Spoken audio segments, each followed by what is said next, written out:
afternoon. I was trying to say good evening.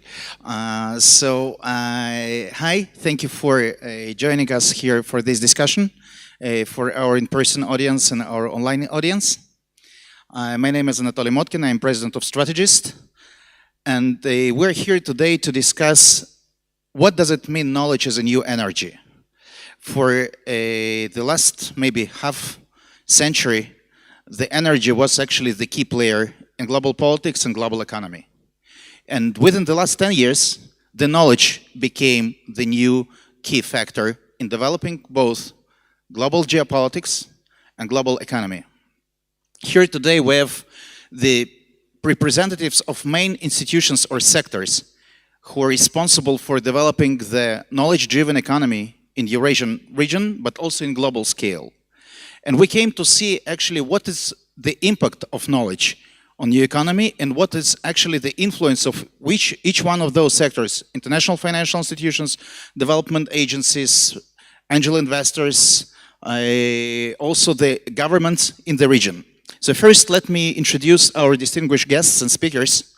First is Ibrahim Shukri, head of the ISDB Islamic Development Bank Regional Hub Almaty. Meshari Al-Raja, an angel investor and faculty member at Institute of Entrepreneurship at King Saud University in Riyadh. Next one is Orhan Abbasov, director of startup development at Sabah Hub in Baku, in Azerbaijan. Baurjan Kankin, chief executive officer at Tech Garden here in Almaty. And also Alim Hamitov, managing partner and co-founder of Most Holding, the biggest and the most influential investment fund, VC fund here in Central Asia and in Eurasia, and he is CEO also of Most Ventures. So thank you for coming, and the first question I'll address to Ibrahim. You represent one of the biggest global international financial institutions, Islamic Development Bank. You have different projects that you're engaged. It could be in infrastructure, it could be in production plants. But we're talking today about the knowledge. Knowledge is a new energy. What is and might be and should be the impact and the contribution of international financial institutions like yours in developing the knowledge economy?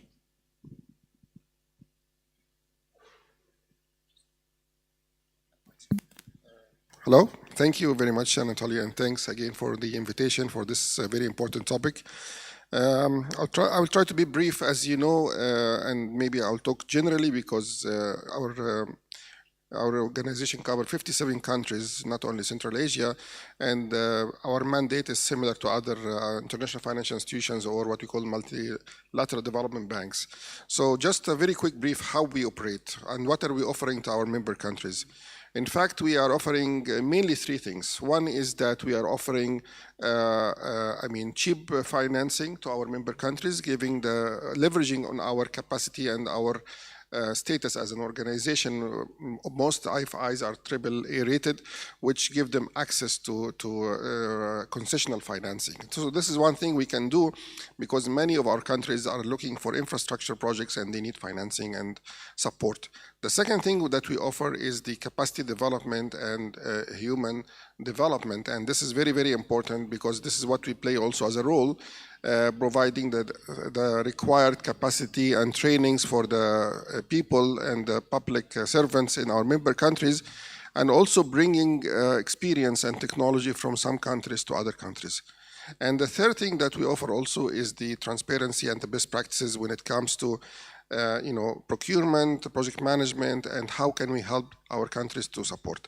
Now, back to your point, I think how we operate again is that we usually go into a dialogue with the member countries, looking at what they need for the next years. And most of the time, all the countries are looking for digital transformation and digital economy. And this is what also align with our strategy as an organization promoting this. We all know what are the benefits of digital transmission and how this is benefiting in terms of cost, in terms of access, and so on. So this is what we are doing, and we are supporting most of our countries when it comes to knowledge, when it comes to financing, when it comes to best practices. To give you a very, very simple example, here in Central Asia, we have been working with Turkmenistan about the network enhancement of the country, which will provide more, of course, coverage, will provide more access to internet, etc., etc. And this is part of the infrastructure part that we can introduce to our member countries, in addition to capacity. On the other hand, we are having another project in education with the Global Partnership for Education, which is a very unique program where we have $100 billion grant from Global Partnership for Education aligned or matched with 400 million concessional financing, focusing on smart education in the specific countries. We are lucky to have Uzbekistan, Tajikistan, and Kyrgyzstan part of this program. And in all this program, we are providing not only financing, it's smart financing, it's smart schools, with all the technology access, with the access in terms of labs and in terms of e-education as well to students. So this is how we are trying to do, and most of the international financial institutions are doing, helping in the capacity training, helping in the financing of infrastructure, and also providing the best practices. Thank you for this. And Borjan, you actually lead institution whose mission is to assist to develop knowledge capacity to companies which are basically natural resource. Yeah. And what's actually, how do you do it? And what is actually what is the aim and the mission? We understand, but what is practically has been done and how it works here in Kazakhstan? Yeah, that's absolutely true. We are focusing on Industry 4.0. On B2B solutions within enterprises. That's a little bit quite different to what we are seeing last 5 years in Kazakhstan. Most of the people, most of the companies, Asnaha presidents, they're focusing on B2C solutions. I call it hip hop solutions. And but as we are Kazakhstan country who is rich for raw materials, we have around 600 different enterprises who is focusing in producing raw materials, and we have a good potential to produce some IT stuff for these kind of companies, right? And we see a big potential here. That's why we are focusing only on Industry 4.0, only on enterprises. And here we are facing a big problems because most of the companies, in my personal experience, for example, I did a startup 10 years ago. It's called Super Nanny, and it was my personal problem, right, which I wanted to solve. The problem is seeking for a nanny, right? And that's the same. I mean, most of our startups, they're doing the same way, how they create a startup, right? They're facing some problems, but what people facing? They're mostly facing some problems in Almaty, right?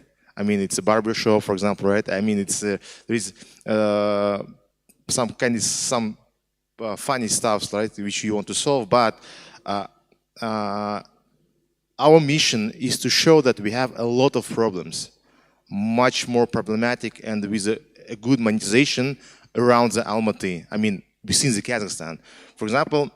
That's why that's our mission, and we are bringing people to some road shows to Kostanay region, to Karaganda, Atara, Aktau, Usk-Kamenogorsk, Semey. I mean, around the Kazakhstan, we are bringing some 50. Last time it was the last road show. It was the most successful one. We took around 45 companies. It was students. It was some experienced companies, some junior startups. We show them a problem that the companies, enterprises are facing there. We are just bringing them for flotation procedures, and we explaining them what is the flotation procedures.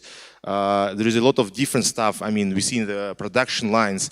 We show them that there is a lot of bunch of stuff which needed to be resolved, and I really think it's a really successful case when you show it by. I mean, personally. They understand how to solve it, and it's also good to have enterprises together with us. I mean, subsoil users, I mean the production guys, right? They can explain, I mean, what they're facing, and that's one stuff. We also do some, for example, all we do, it's all related to Industry 4.0, education. So we are bringing some vendors, international vendors, Huawei, Samsung, sorry, it's not Samsung, but even Samsung also can do that. Honeywell, and they can teach and what they do, right? So what else we do? We have acceleration for zero. That's specifically dedicated for Industry 4.0 solutions. So there is a bunch of stuff. We call our IT hub as a IT hub focused on Industry 4.0. So we do granting. We have a granting for Industry 4.0 solutions. We have a lot of financing per year. We are doing around 25 million financing per year for different startups, and we also helping people, startups, to communicate with all this heavy industry. Because once you're doing B2C, it's a little bit different stuff of promoting, right? All my clients, all my startups, they don't have Instagram accounts at all. My profile of my startup, they are 40 years old guys, white hair, they professional, they work underground. They know how to code. That's a little different kind of clients. That's why they don't have Facebook, Instagram. They don't need it at all. Because, for example, they have their clients. It's easy to know them personally. It's easy for us to fly to Atrao and to meet them personally. 10 big companies. And these 10 big companies, they can bring you billions tenge. So it's a little bit different, I mean, way of helping, and that's why we are adopting our educational program and how we behave. And that's why, for example, it's for us easy to invite 100 different enterprises in one place, and it can be different motivation for them to come, and to bring all startups in one place. And we will cover all mining and oil and gas sector in one day. That's so we are trying to increase a probability of meeting our startups with their clients. I mean, that's our, let me say, the main goal. Yeah, thank you. Thank you.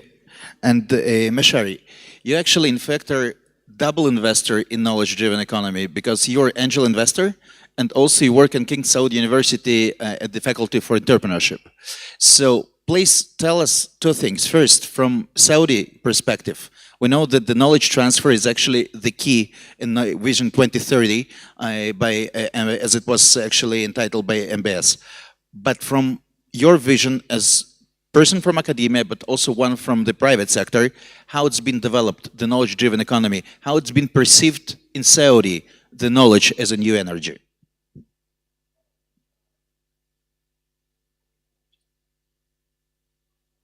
Okay. First of all, I would like to thank you for the invitation for this gathering. I would start as any academic institute from the three roles what we have in KSA, King Saud University, and also Kingdom of Saudi Arabia. First of all, teaching, and secondly, research. Third, it's community service or the knowledge commercialization, how you bridge the gap with industry. And let me talk as an angel investor. I'm not going to talk as academia. How we did the third role. I teach entrepreneurship and I do advisory, but I start business, angel investing, in 10 years ago in Saudi, before even the planning. This country has lashes of opportunity, a lot of opportunity, and I would say as a knowledge sharing, we have developed a distance learning and open program for non-for students also to change the mindset of the faculty member and the students to be entrepreneurial. As a population of Saudi Arabia, we have more than 60% youth, and this is what I mean, allow us, or let's say, raise the call to change their mindset to be, instead of job seeker, as a job creator. So we take them through other program like which call acceleration or incubation program, from first years, from ideation, especially in the science college like computer science, or I would say engineering, help them with ideation until to be a proof of concept, and we help them with access to finance.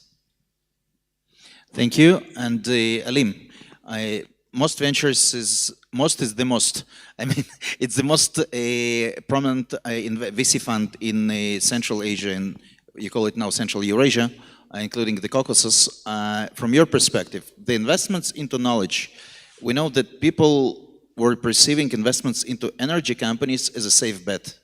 How it's been perceived, the same people who already accrued some capital in investing into human capital or including investing into knowledge-driven ventures in this region. And actually, what are the challenges, main challenges in your work, which is not purely investment, it's also educational work to educate the local money, the local markets?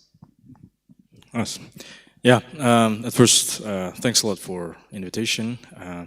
Pleasure to share the stage with other experts.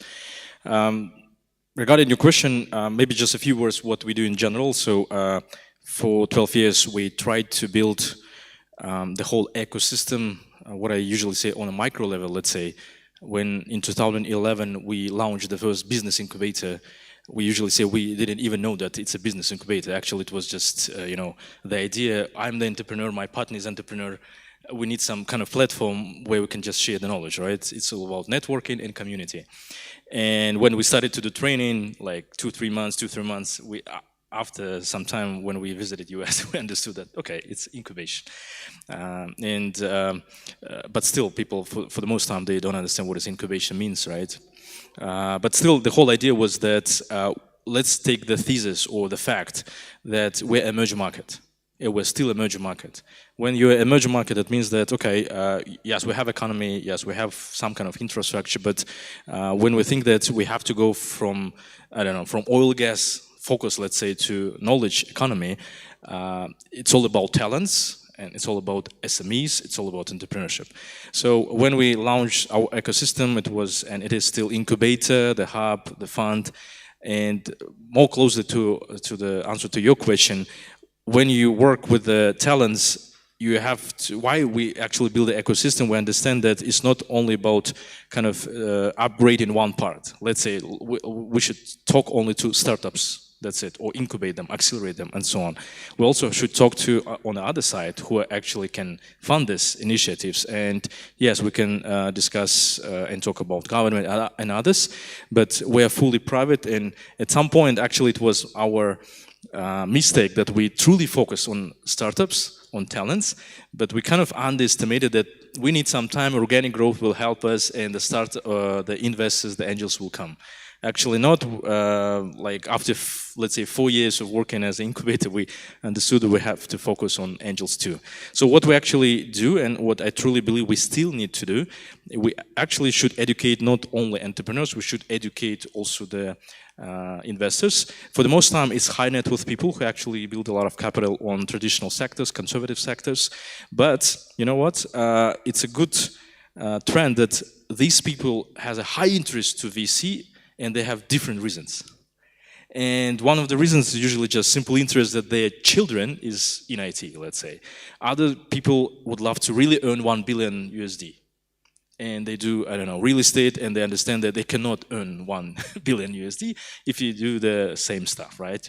That's why they go to IT. Other would love to have an impact. That's what we try to do. We try to build a community of people who are in IT, but investors as a group is one of the main ones. We usually say our client is investor.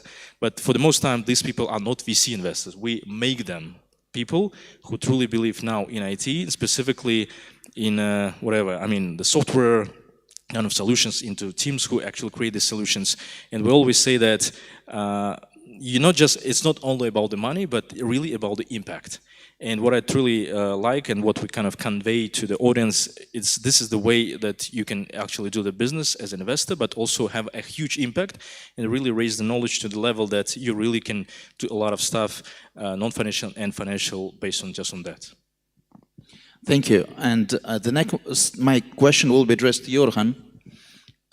SabaHub is definitely the pioneer in IT ecosystem development in Azerbaijan. And although you're responsible for startups development, but the Sabah Hub is bigger than just startups. It's also about universities, it's about developing the digital capacity, and also thinking in general how the IT ecosystem of the country should look like. So from your perspective, the country that, let's say, the truth, a little bit lagging, it started later than many other neighboring countries, including your neighboring countries. Actually, what are your challenges, but also what have you learned on regional experience, and what are the best global regional practices that you actually embed into your work in Azerbaijan? Hello and welcome, and thanks for the question.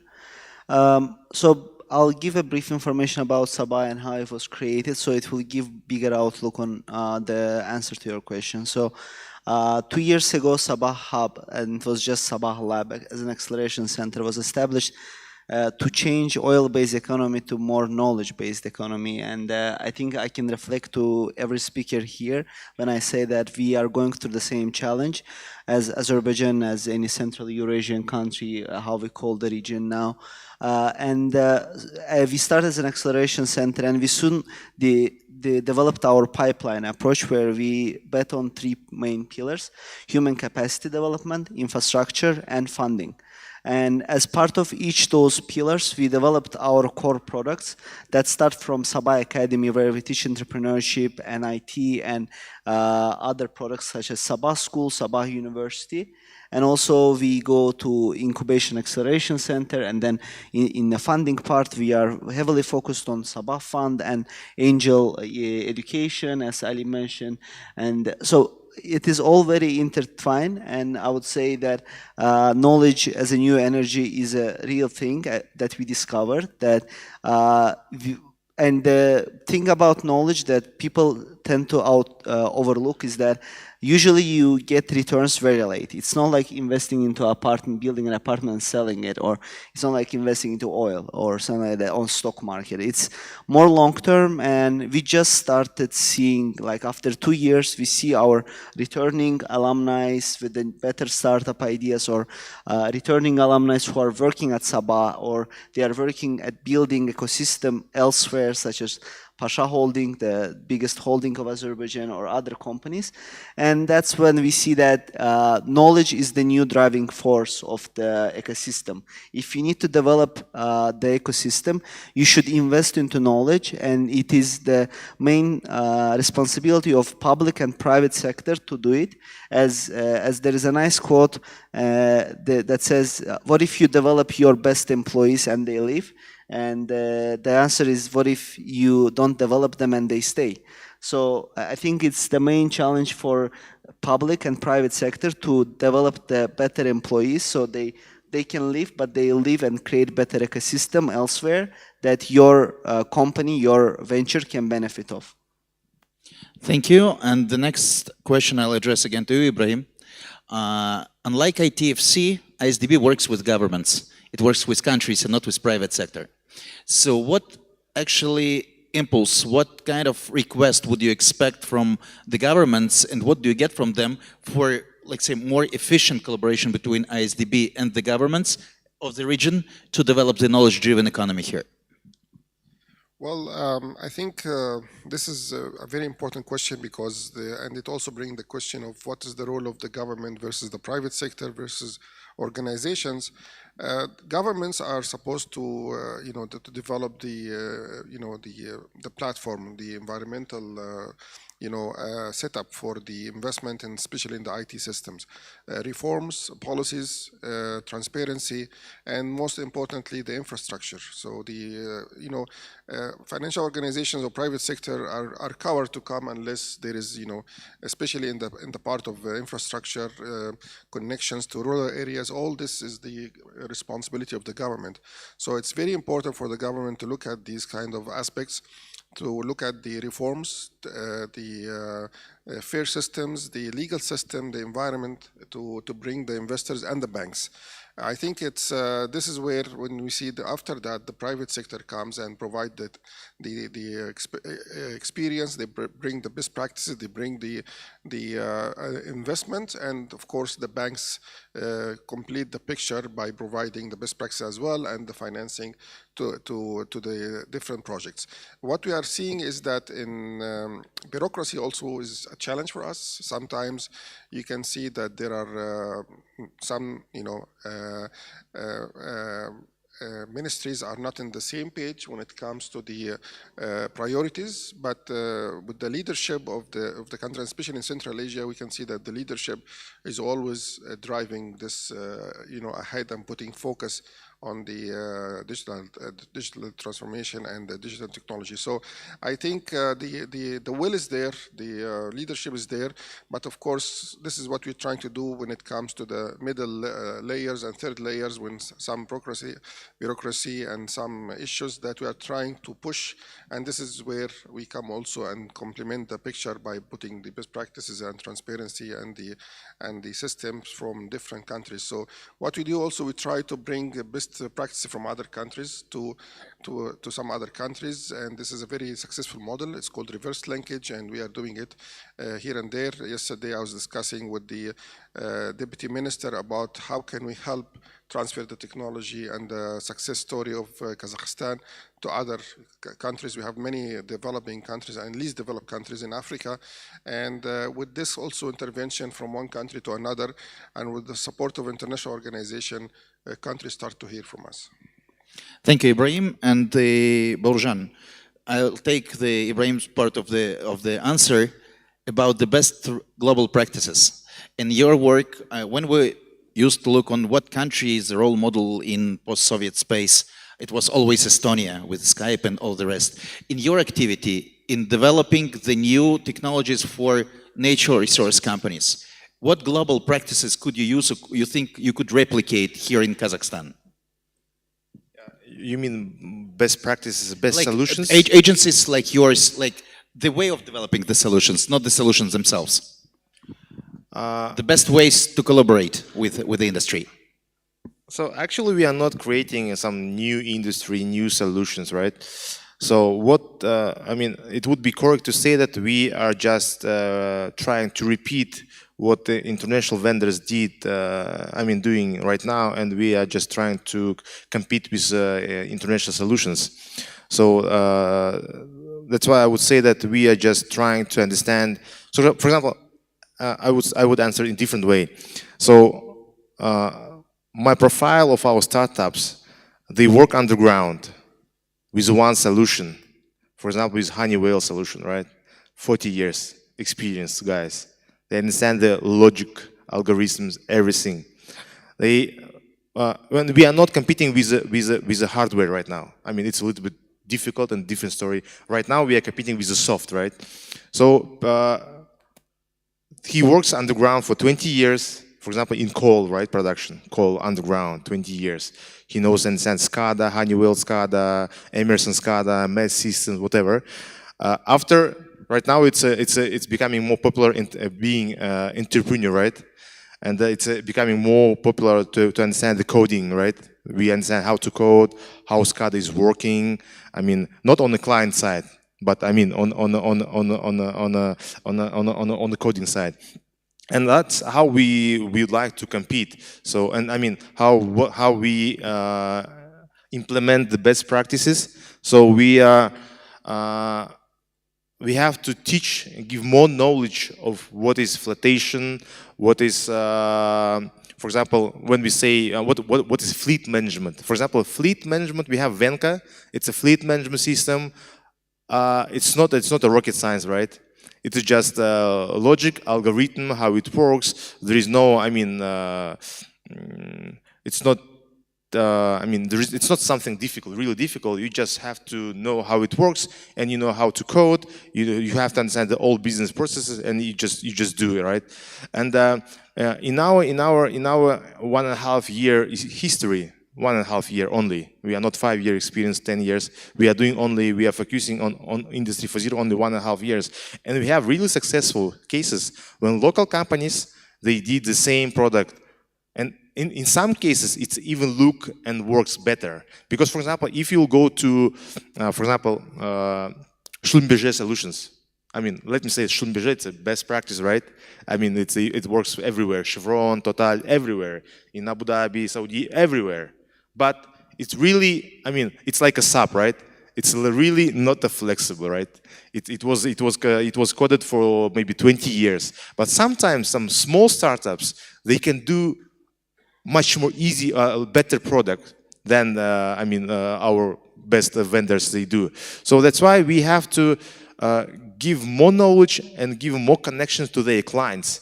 Because I mean, and from a previous answer to your question, I mean, we couldn't meet our clients here in Rixos, in Somali, in Almaty. We can meet only our clients in regions, and that's why we have to help them. And one of the other problems in Kazakhstan, for example, in my schedule, when I'm planning to visit all these enterprises, sometimes it takes 3 days to visit only one enterprise. You flew to Aktobe, from Aktobe you take a train, or you take a car, you go to somewhere, there is no road. I mean, that's really difficult. I mean, in our B2B segment, it's really hard. And that's why we, as an IT hub, we have to decrease the time to market for our clients, for our startups. We have to we have to make it very short. You want to test your idea? No problem, okay? You want to make a pilot? No problem. You want to implement your solution on enterprise? No problem. We can go, we will fly, and we will do it. So that's how we implement. I mean, if I understood your question correctly, I'm sorry. Yeah, but that's how we implement the best practices, and we have maybe, I would say, around 10 startups. I couldn't say that there is startups. The 10 enterprises who can beat and who can compete with international vendors in different solutions. Thank you for this. And Mashari, the next question is to you. When we say that now the knowledge is a new energy, we don't mean that all the energy companies should be replaced by knowledge companies. And when I get back to Saudi, Aramco, for example, the huge company, it's not only about oil, it's also about knowledge. So if you could just maybe share your perspective on how in Saudi Arabia the energy companies themselves become knowledge companies. All right. I would say, I come back to the previous topic as a knowledge commercialization. Of course, as any company, even non-oil or oil, you need big data. And how you utilize this big data, how you apply this big data, how you implement those data in the industrial. So oil company like Aramco, it's not becoming even oil company. They have to diversify let's say the investment arm of it. They invest in knowledge, they invest somewhere else. Also, they have office worldwide. As an angel investor, I would say even the youth, they will share in the same pain. They need knowledge and they need data, the market, the real data time. I advise even sometimes the General Authority of Statistics, how you do data monetization, how you apply data for young entrepreneur. So even big sector or small sector, they need the data to share. Thank you, and Alim. Anatoly, may I add just one thing? I really want to add it. And one of the challenges, I mean, I just read it, the state and IT, I mean, the topic of this forum. One of the challenges, what we have to do, we have to open the heart of our enterprises, I mean, subsoil users. For example, because it's a really problematic when you come to, for example, a biggest coal production, the biggest uranium production in the world. And you say, you know, we have some startups. You know what we see? Oh, no startups. There's no experiments, just I need a best solution. And that's our problem, which we have to solve.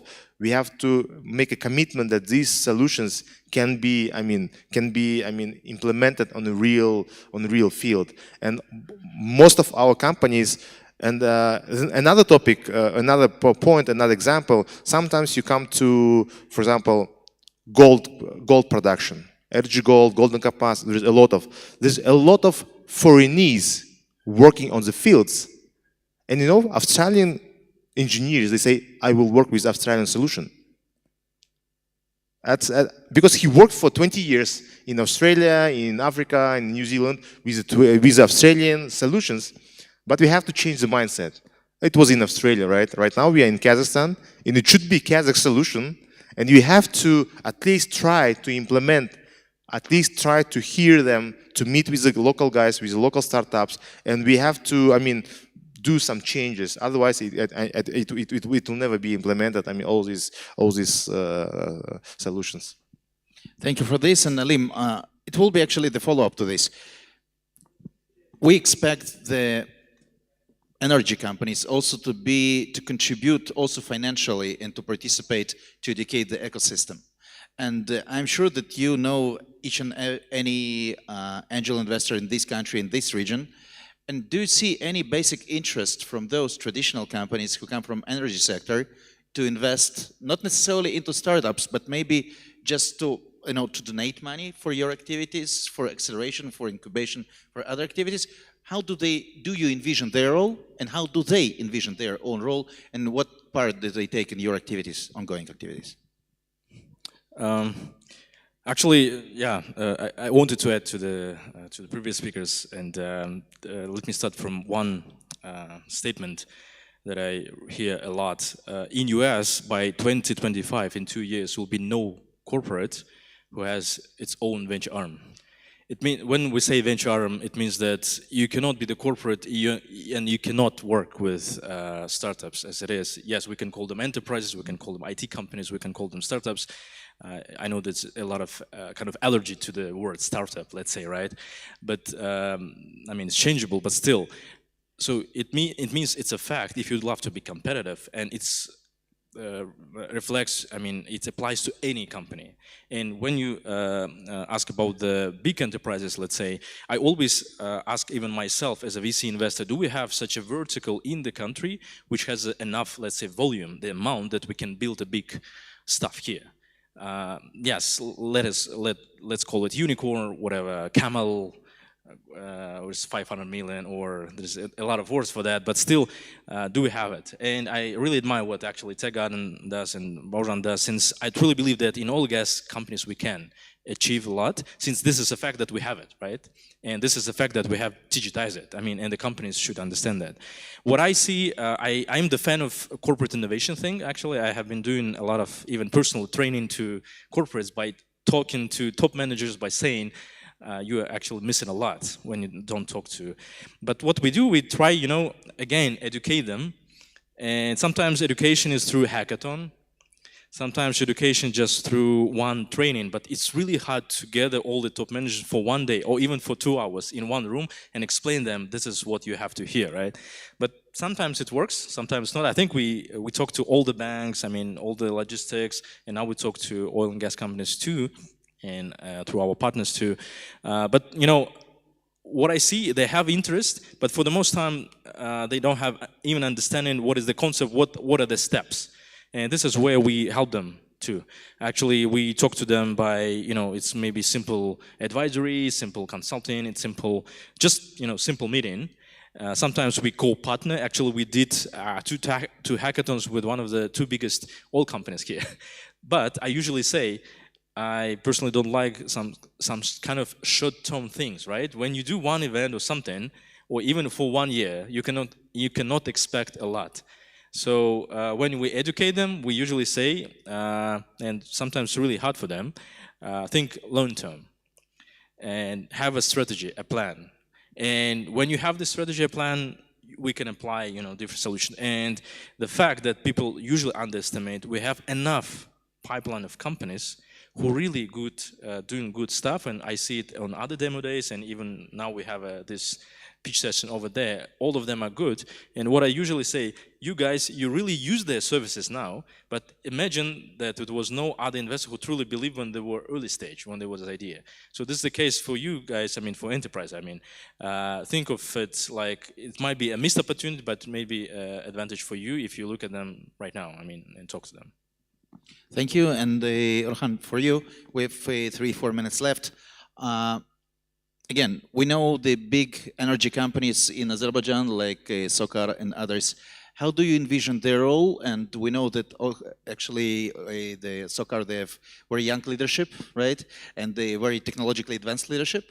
Some maybe other companies. So do you have, beside the holdings that you mentioned, like Pasha and others, what is your collaboration with energy companies, and what actually is their vision for knowledge-driven economy development in the country, in their own knowledge-driven transformation?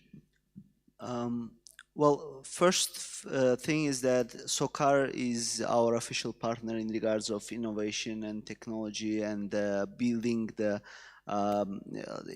knowledge-based, developing the openness to venture, not just startups, but when you call it venture, they're more accepting this as a feature. So depends on how you call it. Like startups, big corps, they don't like startups, but then you call venture, they are more open to it. So, but with SOCAR and others, other energy companies, like in Azerbaijan, there are many energy companies that are super open to it, but they're just in the beginning of the road. Like you can expect them to change overnight, specifically given the organizational structure that they have, the existing decision-making process within the companies, and it includes not just energy companies, but big corporations as well, like banks, telecom companies, big holdings that have multiple strategic assets under their management. So it's not a process of one day, as it's an education. When you start to teach someone, and here we have one of the local startups in from Azerbaijan, Paydif, and their business developer, his elementary school teacher was my mom, and it was like 15 years ago, right? You don't expect the result to come in one day. When my mom was teaching him in elementary school, she didn't expect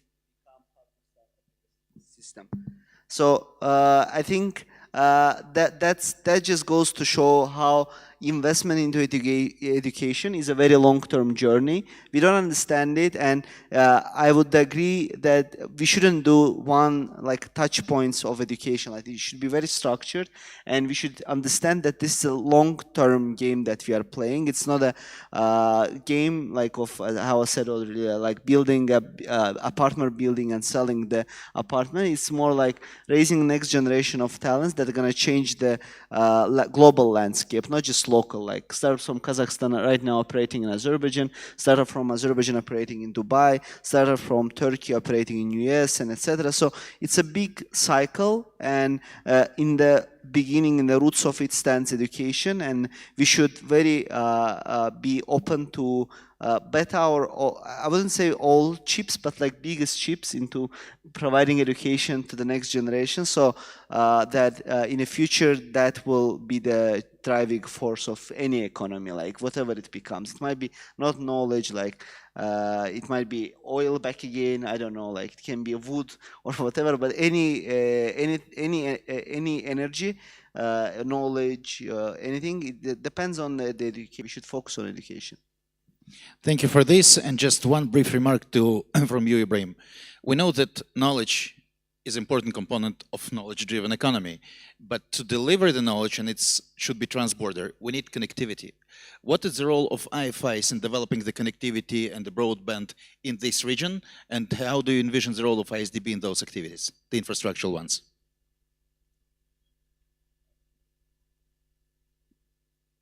Again, like I said, the infrastructure is very important. It's the core function of the bank. We are working on two sides, one on the sovereign sides with the governments, where when the government put backbone infrastructure projects, and they approach us to finance and support.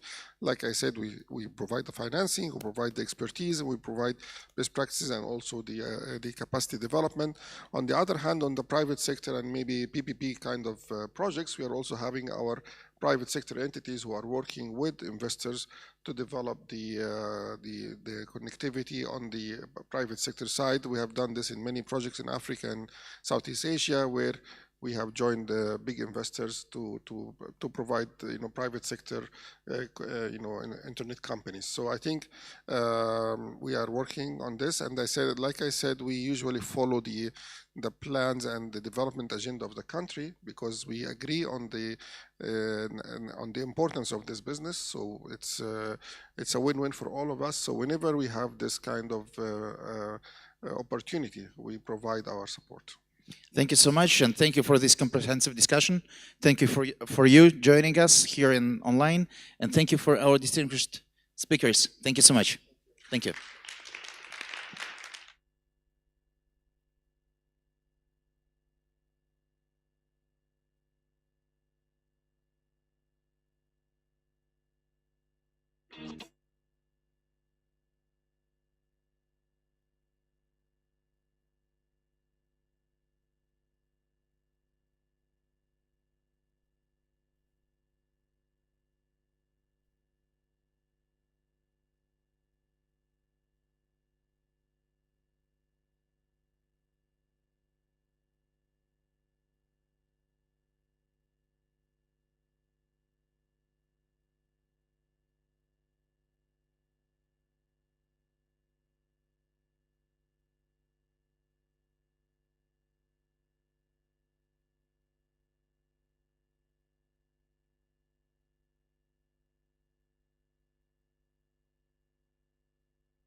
and we're here for the New Education for New Economy panel.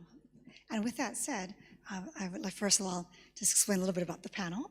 The panel is going to be an opportunity to have 4 of our esteemed panelists here share examples of transitioning from traditional education models to more innovative ones, which requires novel approaches to educational systems.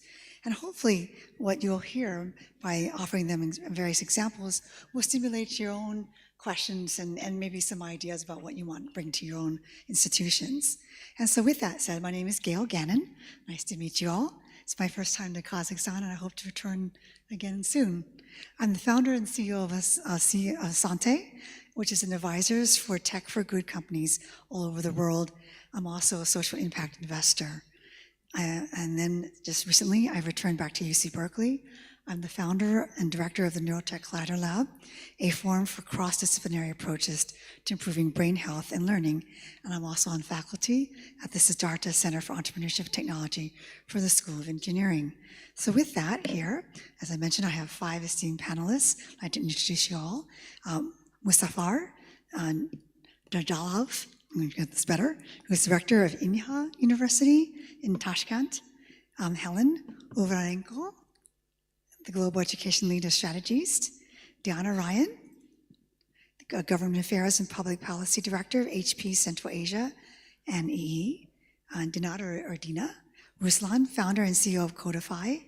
And Gonada Kurankeva, rector and Almaty University and AMBA and BGA, the International Accreditation Advisory Board member. So with that, each of them will have a brief presentation, and we'll start with Mustafar first. Thank you. Thank you very much, Gail. First of all, I would like to appreciate StrategEast for inviting and organizing such a wonderful event, and for the live streaming. Lots of people watching, also from Uzbekistan nowadays, and it's a very nice chance to be here. We're working with the StrategEast for several years, and I would like to ask our team to switch on our presentation. Yeah, okay. Right. Just I'll try my best. As I mentioned here, well, population rate of Uzbekistan is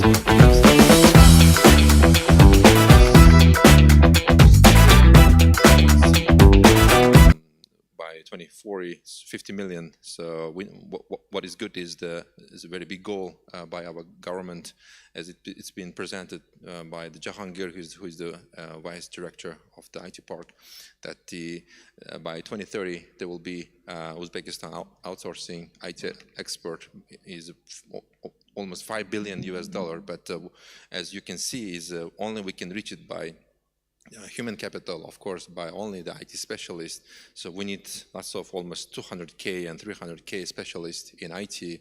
Now it is very, very low.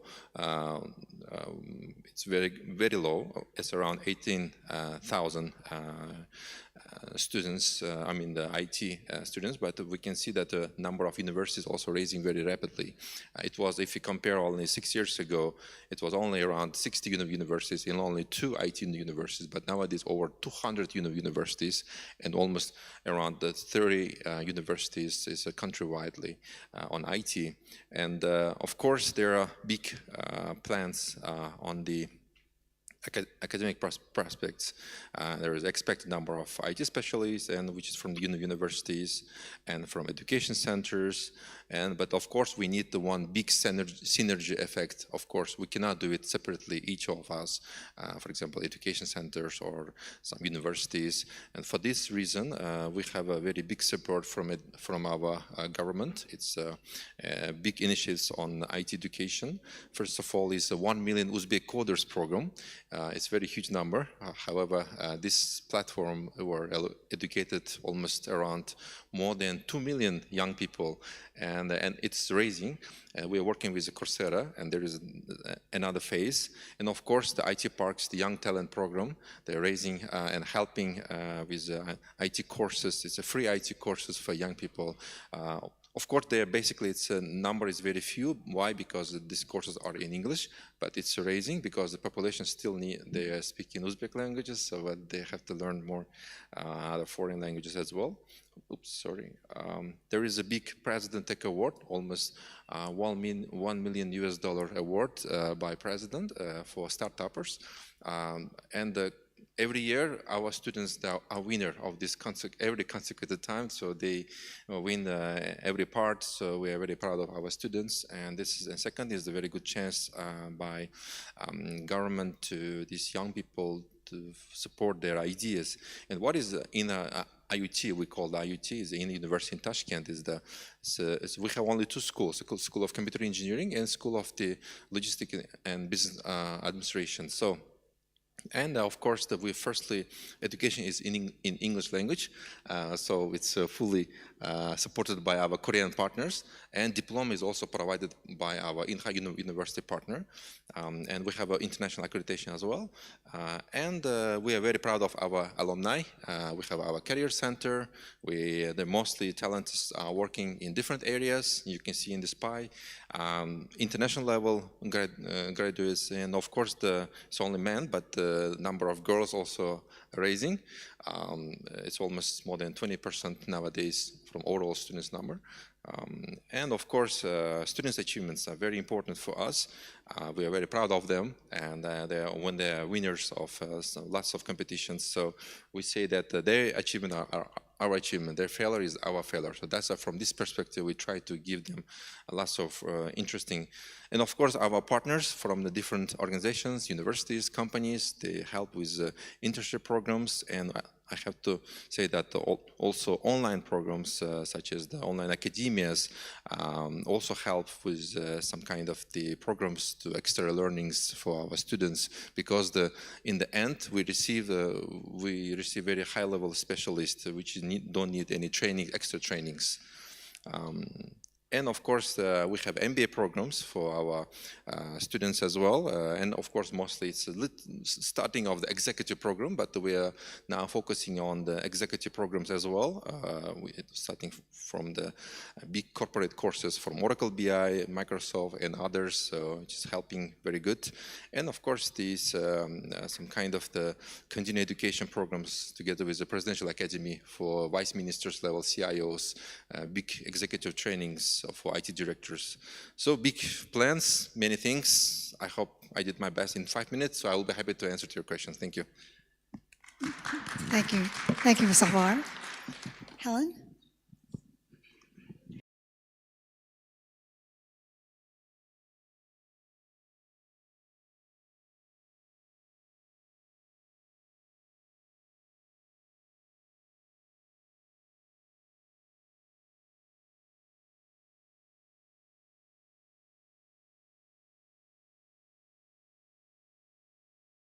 We'll start with my presentation without further ado, because we do have only 5 minutes for a person.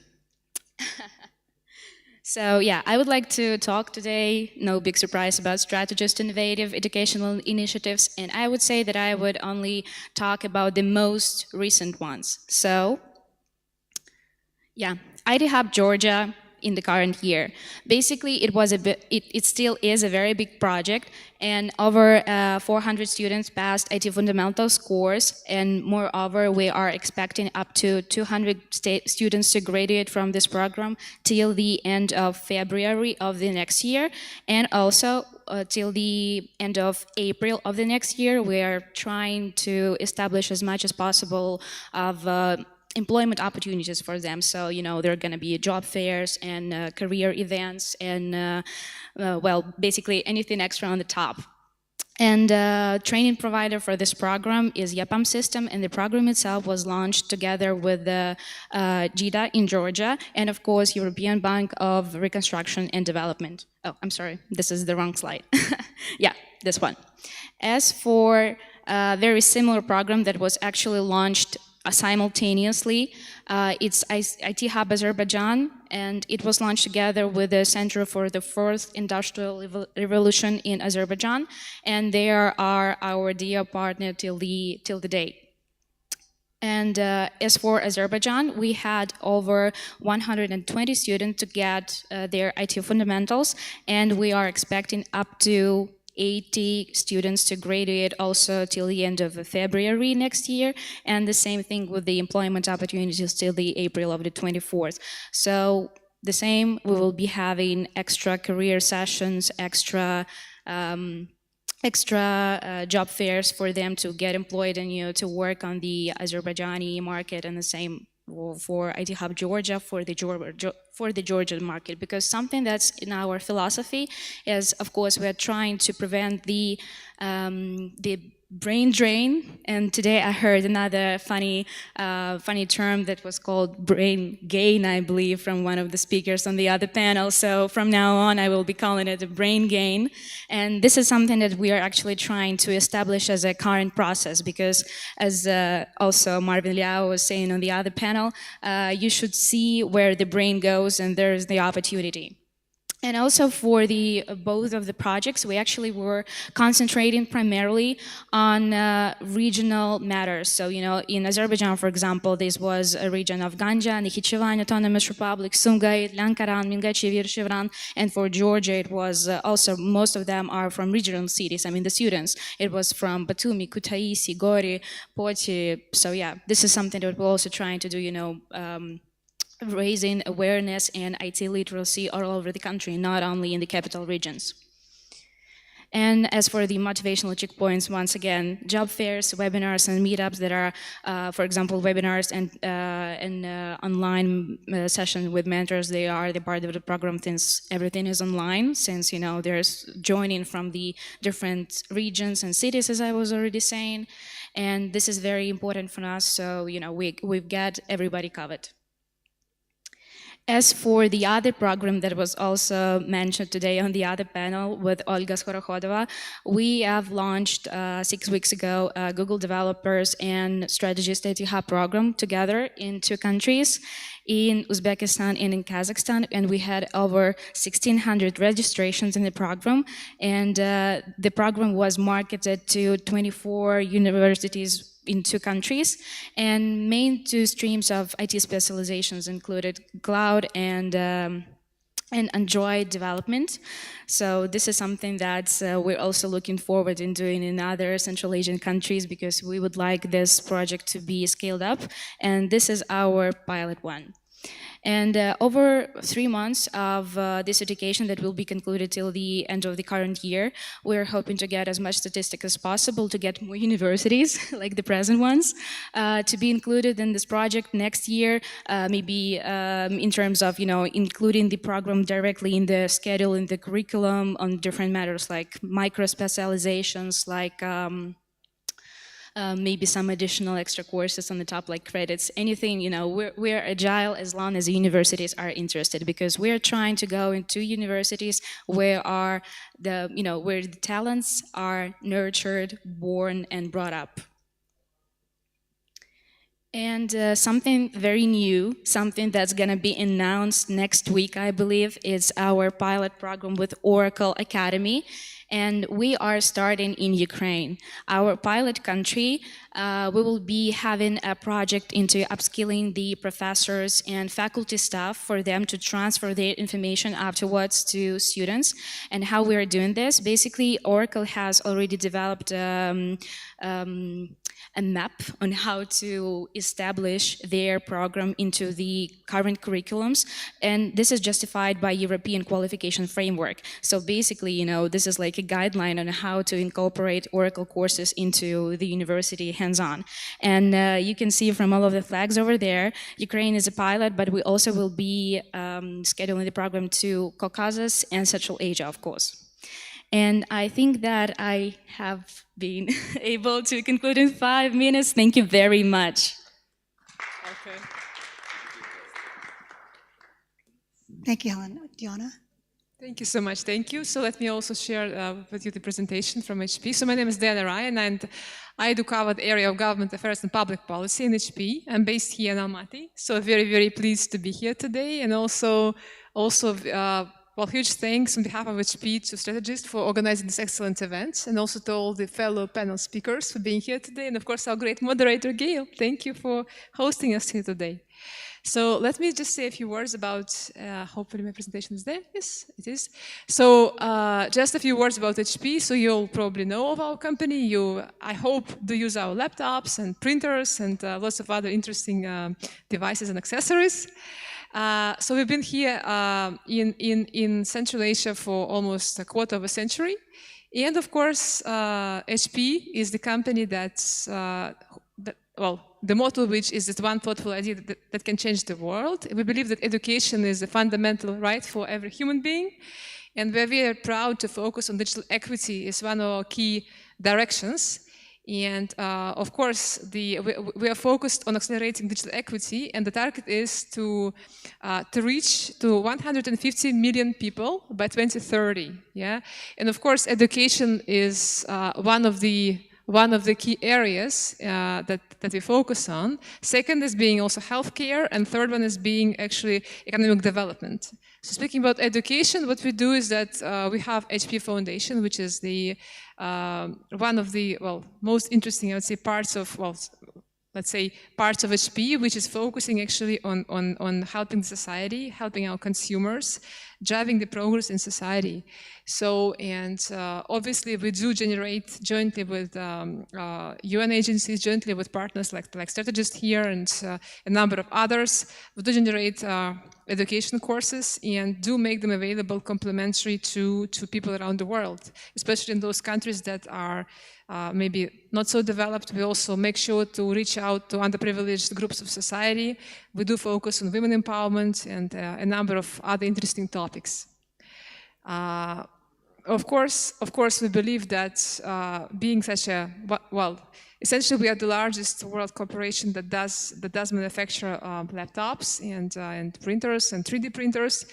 And obviously, we do believe that we have the capacity to empower people around the world. And just to give you an examples, what we do, we have a number of programs that's actually already operational in the region. And today my dear colleague Svetlana, who's actually here in the audience, she did touch base a few of them. So one of them is project HP IDEA that's currently operational in Kazakhstan. And actually a number of other countries. We do plan soon to launch it in Uzbekistan as well. It's aimed at high school teachers, at actually driving their success, motivating them to become successful leaders. Second one is HP Life. It's a special subject for pride of HP. So it's actually was developed jointly with the UN, UNDP to start with, and it comprises of 33 courses, which are actually capacity building courses, and they're aimed at driving, at educating, essentially students, women, etc., in the basis of entrepreneurship. We do currently have it launched in Kazakhstan, in Turkmenistan, in Batumi University in Georgia as well. It's part of the curriculum. We do hope, we actually did launch it officially in Uzbekistan last week. It will be launched on the basis of IT parks. We also look currently at Azerbaijan and a number of other countries also to launch. So hopefully soon we'll see it, actually launched, maybe also with the help of our dear partners as well in other countries. Our latest but not the least project is HP Garage, which is super cool to be honest, my personal opinion, because it's focusing on esports programming skills, on actually game development also skills, and we launched it last year in Dubai on site, also in Oman as well, and currently it's available online. And the idea is to make it available potentially in Uzbekistan next year, and also we're looking at partners in Kazakhstan as well to make it available. Also, just to highlight, we do focus on projects that do help women empowerment, and we do quite a bit in the areas of women empowerment in Central Asia. This topic is of high relevance. I know globally it is quite relevant. So we do, as part of our HP Life centers, we do generate, we also do help with mentorship with job search, etc. So that's kind of empowering women and also girls, around the world. And going forward, well, there's also a program with Cambridge University also aimed at training actual university professors as well. We currently launched it in South Africa, so also looking forward potentially at launching it here in the region. So overall, I mean, we as one of the this world's largest IT companies are very, very focused on driving digital equity education, and I'm very happy to drive this agenda here in Central Asia. Thank you so much. Thank you, Diana. Thank you. Dina?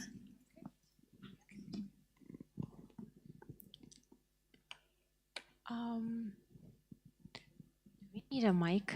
I think we do. Okay. Oh, I can take the remote control. Oh. Sure, no worries. Thanks. So, I wasn't sure what to pitch during 5 minutes about new education, but I decided to just share probably our experience on how we are testing and integrating integrating AI tools for the past 2 years at Codify Academy. And I think most kind of an interesting part was to start from the problem. We did a research.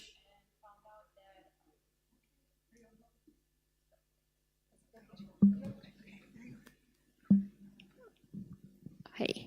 Oh, okay, it's working now. So we found out that there are over 1 million candidates searching for a job right now in Central Asia and CIS countries. But most importantly, some of them, they don't find a job at all.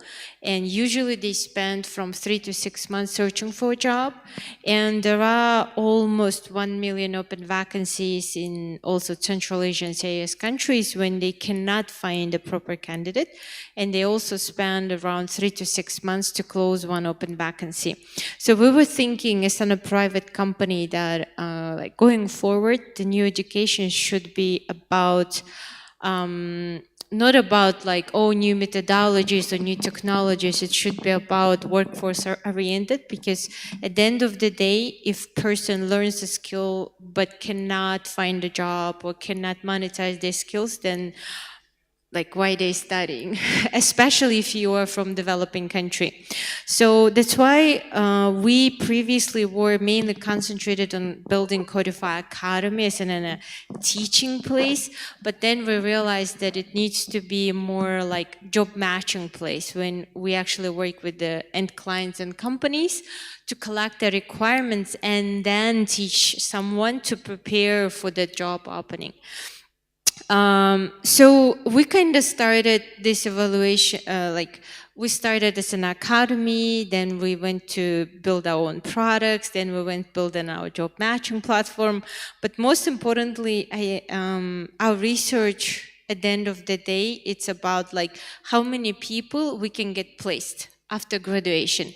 And the success rate of Education Center and overall education, it's about how many of your graduates actually got a job, and based on the education they received from your university or college or academy or whatever. So long story short, as I mentioned, we started from Codify Academy, then we started building our automation B2B CRM LMS system, so we will be more effective. And then we were oh, we need to have our own products and our new tools and AI. But at the end of the day, it's all about job placement, because after CASDEF and researching, we realized that if we're effective or not effective, it's all about our ratings of people who got a job after graduating. So if we look at that criteria, we then started thinking, okay, how we can automate all those processes, because at the end of the day, I met with a few teachers and they said, we don't check like homeworks anymore. I'm like, why?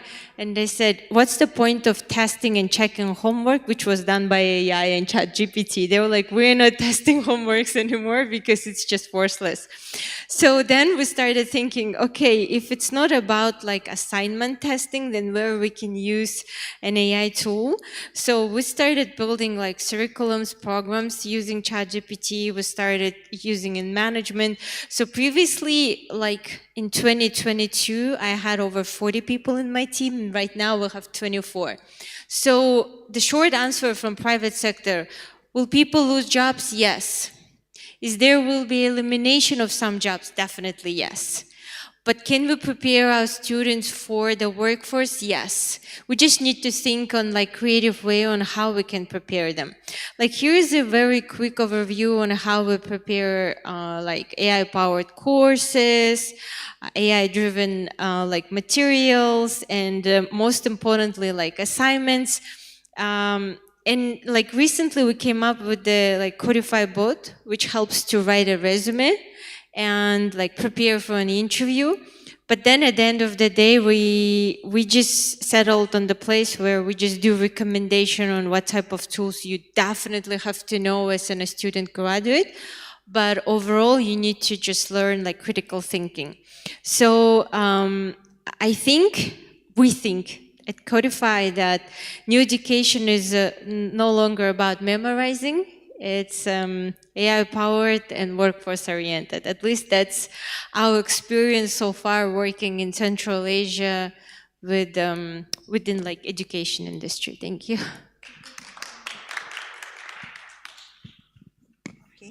Okay. Thank you very much. First of all, I want to say thank you to organizers for inviting me as a panel member, as a speaker of this conference. I have the presentation. Do you put it? Of course, as a university, we understand our responsibility being educator in IT industry. Almaty Management University, we are the first private university in post-Soviet country. We launched it, our university was created in 1988. It means next month we will celebrate our 35 years anniversary. In Kazakhstan, in Central Asia, in CIS countries, we are mostly well known as a business school. Our journey in IT education started it was 12 years ago. We launched this program in IT education. Of course, in Kazakhstan, it is a very competitive market. We have a specialized university as an international IT university they place it in Almaty. We have an Astana IT university. We have several big national universities. They are all educating and preparing specialists for the IT industry. We see in Kazakhstan we have 119 universities, and I can say half of them, they have a IT faculty, IT schools. It means the very competitive market. For our university to developing this program means to find our competitive advantages in that direction.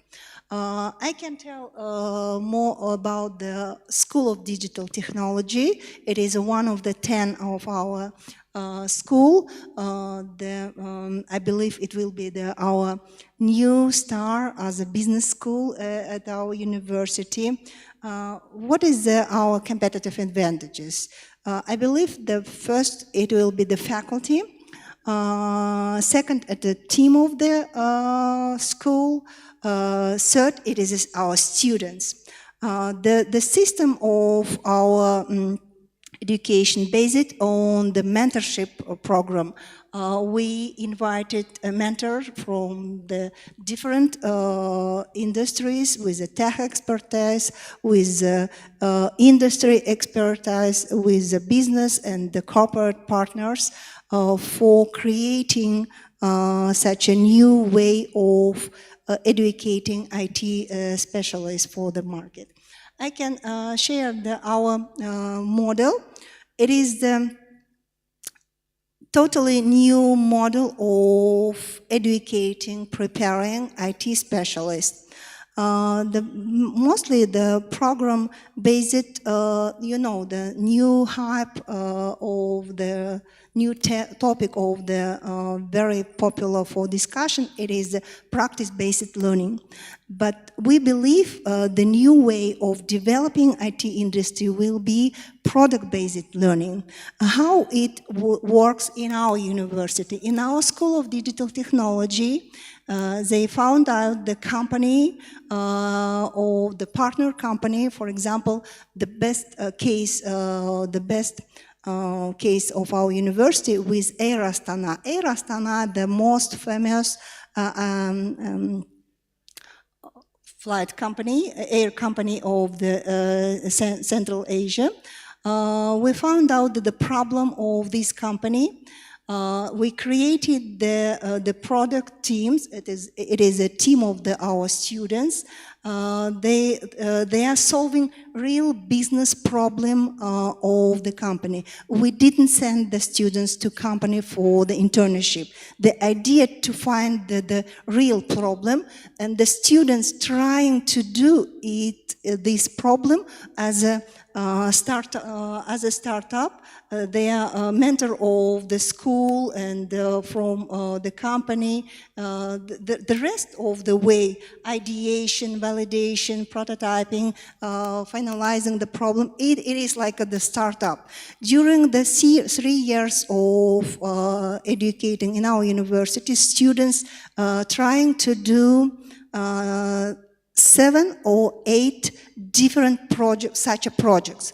For example, students, those who created this anti-icing project, anti-icing platform app for the Air Astana, they've been hired to, finally they've been hired to this company. We have several partners working with them, trying to solve the problem of these business partners. The rest, of course, finally, I want to say that our idea of course, for IT students, they should get a job before diploma. This is the idea for this. Thank you. Great. Thank you. Thank you so much, Gonara. So with that, since you... Okay. This one's okay. Thank you. Thank you. Technical. So thank you so much for all of you with your presentations. And I know we're sort of short on time, so I'm going to just give each and one of you a particular questions based on what you presented, and also hopefully to sort of share with the rest of the audience sort of lessons learned. And in your case, I'm going to ask you what your secret sauce is. So one of the things that you mentioned that warms my heart is what we call professors of practice. These are people who are professionals who actually partner with academics, and they actually go into the institutions. How did you manage to do that?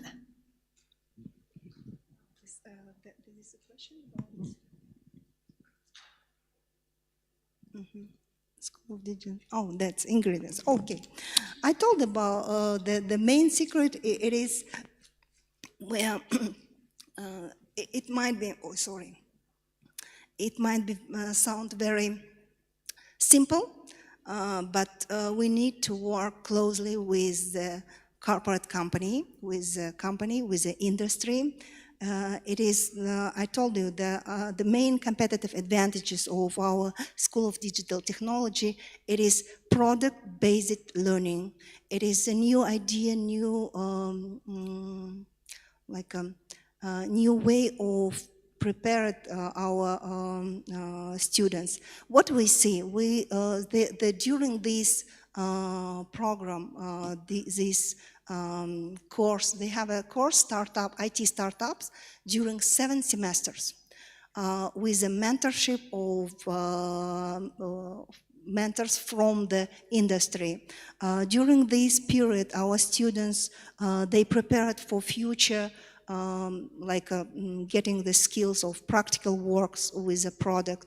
They study critical thinking, creative thinking, teamwork, problem-solving skills, communication with company. We have some fail, but anyway, for even that fail with working with the company, real business, sometimes gives more experience to students. Sure. Okay, thank you, Kanana. So I'm going to go across the room there. Mustafa, I was wondering if you could elaborate. I understand that you're going to be developing some partnerships with Udacity and Coursera, and I was just curious on how you think that's going to enhance entrepreneurship training. Well, thank you very much for your question. Of course, it's very difficult to change the current curriculum because we are accredited by our Korean Ministry of Education, because we are strictly working with the Korean international standards. However, we do provide some extra courses to our students in order to receive, to maybe skill up them with some extra skills.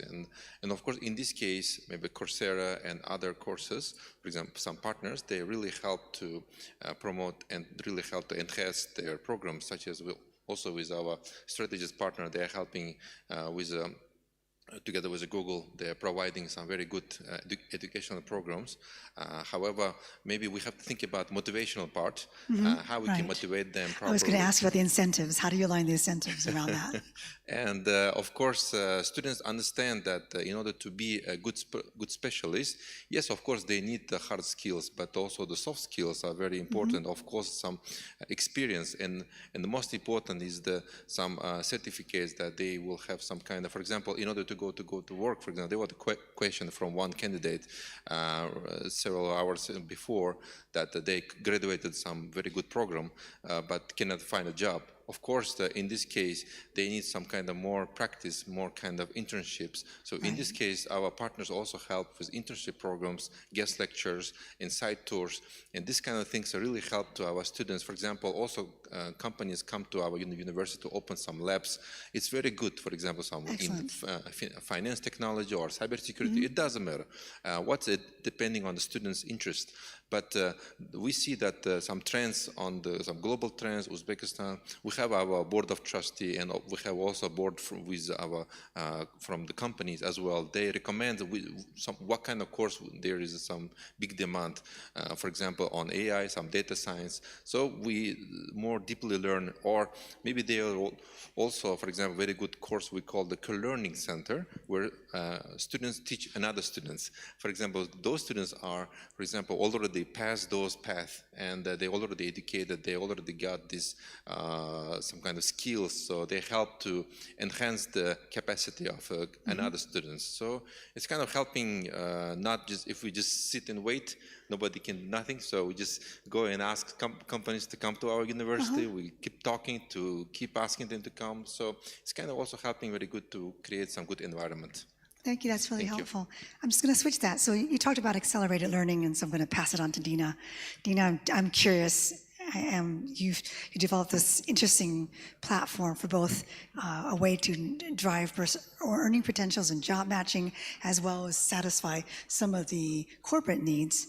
And so with that said, what are the lessons you've learned? And I think the reasons why I'm asking this is because here's some traditional academic institutions, and you're saying, look, we've got a different way to accelerate learning. So how do you help mitigate that gap? Oh, yeah. This one is sometimes not working. So I think the main lesson learned was that in 21st century, we can be more creative in a way that if it was like that, like in 20th century or like 20 years back, 30 years back, it doesn't really have to stay that way. And even when I started Codify Academy, I thought, okay, I'm gonna just teach IT professions, I'm gonna share the best top-notch knowledge, and that's gonna be enough. But then I realized that when I saw the ratings that only like 40% of our students actually get job matched within like 3 months of graduation, I realized that in any other industry, especially in IT, it would be considered as a not successful rating. So I thought how we can make it like 50+% of job matching like ratings. And then we went not from like how we're gonna teach people, no. We started positioning our programs, and our goal is not how we're gonna place these people and how much they're gonna get paid, and most importantly, which problem are we solving? And if we start from like, are we solving of a problem of companies recruiting the best candidates and how to make sure that we prepare those candidates, then we are like building totally different like business model and approach, basically. That's good. I don't know if this is working still. No, that's great, because one of the things that I'm just going to push you on, and I know we don't have much time, but I want to touch upon this. We're now in the stage of what we call the knowledge economy, but I'm going to ask you to think about it in terms of thinking about it in terms of brain economy. And how do you develop an institution, a setting, an ecosystem that fosters creativity and innovation that goes beyond? So now that we have the tools and the opportunities to leverage the different kinds of technologies, how do we go about in cross-fertilization? How do we break those kinds of institutional silos? So with that, I'm going to pass it on to Helen. Helen, I'm just curious, you've developed some very strong partnerships with EPAM, Google, and Oracle. They're not small. I'm sorry, I couldn't hear. You've developed some relationships with EPAM, Google, and Oracle. Yeah, They're absolutely, multinationals. sure. And if you could just give me a brief answer, I was just curious, did they come to you, or did you go to them? Understood.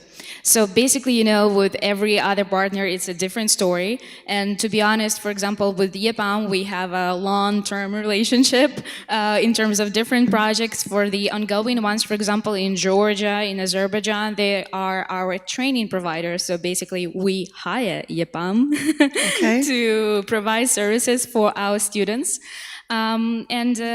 They have implemented successfully several projects for us. In Kazakhstan, for example, it was just another part of IT Hub that is actually a part of Tekorda national program of Kazakhstan to train as much as possible IT specialists in 5 years. And previously, we also had IT Hub Ukraine and IT Hub Baku. So, you know, it's like, it's never-ending story. We have to educate people. And in terms of other big tech companies like Oracle, like Google, for example, I think it's a mutual desire, to be honest, because in every big organization, there is a philanthropic department, right? So people have to spread good. People have to elevate other people's IT literacy to live in the modern world, to be able to communicate, to be able to work towards this kind of new economy. And thus, with the help of our dear PR, with the help of Anatoly being our face, we are working face-to-face with our partners to be able to understand which are kind of part of the companies who we would like to promote to universities, which are, the global trends. For example, in the current project in Georgia and Azerbaijan, we actually were researching for can I switch it over to Diana and Helen? Sure. Listen, we're running out of time, sorry. So but you mentioned a very important aspect about partnering with big corporations, and the idea that comes to my mind, especially in this world, where there's an opportunity for digital equity, right? And what does digital equity look like? And you can work with multinationals and big corporations, but there's a certain accountability that multinationals have felt, and HP has been a leadership in actually not only here in Central Asia, but in many places of the world. And so I'd like to hear more about how does that digital equity look like, and the vision that you see in bringing that forward. Well, thank you so much for the question. So from my side, I would like to, again, to highlight is that for us, I mean, we do take digital equity very seriously at HP, so we're very proud of that. And it comprises of 3 key elements. Number 1 is obviously education, and we're delighted to be here today and promote education in Central Asia. Second is, of course, healthcare, and we do run a number of interesting projects, for instance, healthcare screenings, for instance, and in other countries, not here yet. And third is, of course, economic development, and this is also quite important for us. We're not doing it actively here in Central Asia, but in the US, in Latin America, in Africa, we do reach out to, in particular in LATAM. Yeah, we do reach out to a number of local communities. We help children, etc. So, and as for other, as for our, let's say, plans for Central Asia, we have many, and I do hope that we will make them all come true. At least that's what we are, well, aspiring for. So I think that one of the key things would be, of course, women empowerment, and we do work, we are happy to engage with USAID, for instance, here in this part of the world. There is also a number of women organizations as well. For instance, in Kazakhstan, there is also like a number of local organizations that do unite women. So we are always happy to support them with education, with capacity building courses, etc. So I mean, we are here for you guys. So I'm happy to help. Thank you. Thank you. So since you have the microphone right now, I'm going to have a little fun with you. So if you had a wish and you're talking to the Eurasian governments in terms of how they could do a better job cooperating with big tech companies, what would you say to them? Well, I think overall, I mean, well, I think that this kind of interaction between the academic institutions and big tech companies, I think it should be a win-win, you know, in the end of the day. Yeah, and I think that as many of my colleagues today, I mean, did mention, is that it's all about driving good things for people, making this actually world a better place. So I think it should always remember that all of us, that whether you work at a big high-tech company or university or company like StrategEast here, we're all people in the end. You know, we should all think about the future. You know, and whenever let's say a company reaches out to us, we should always remember that we, of course, we all bear responsibility for the future. Yeah, and I think it's just a question of being open and discussing. I mean, what could be done together. So thank you. Thank you, Mustafa. You've straddled both. You've done government, you've done corporate. If you had a wish list, what would you say to the Eurasian governments? How do they improve the relationships or cooperative agreements with large multinationals? Well, first of all, maybe it's government have to think more dynamically. It should be more maybe very flexible, because sometimes there is... What does flexible look like? Sometimes still there is strict regulations about maybe expanding some programs, or maybe we cannot make some kind of online programs or degree programs, or maybe we see that the education paradigm is changing. For example, if you talk about education 4.0, and then it's completely different. Maybe do we really need, for example, public school education, for example, 11 years or 4 years? And if you want to do even speak about it, we see that very big resistance from the government side. So we see that I hope that I see very good case from the Kazakhstan, that very good, talented, and maybe Western educated people are coming to government, and they are thinking differently. They are changing these kind of stereotypes. I think we need more young people in the government. We need more young people in the higher positions, which is also going good in the Uzbekistan last 4 or 5 years. But let's see this continuously. And of course, from our side, I mentioned in my last slide that we need some kind of IT management courses, because we see the very big symbiosis with other spheres, for example, IT with medicine, or for example, medical area, or IT with for example, agriculture. So we need some kind of manager who knows both areas, for example, and knows how to manage the project. So, which is also very crucial these days. So we need this kind of programs more. So, and government should not be like obstacle. It should help. Thank you. Okay, fair enough. I'm just going to switch gears in the interest of time. And one of the things that we didn't really push on, and I think you've heard it both in terms of this morning's opening session, as well as last night when Marvin spoke. And how do you think about entrepreneurship, and where do you think the role of entrepreneurship? Now, Dina's got a bias because she's already an entrepreneur, and I think I'm going to start with you first, actually, when I'm asking you, what do you wish you would have had during your education?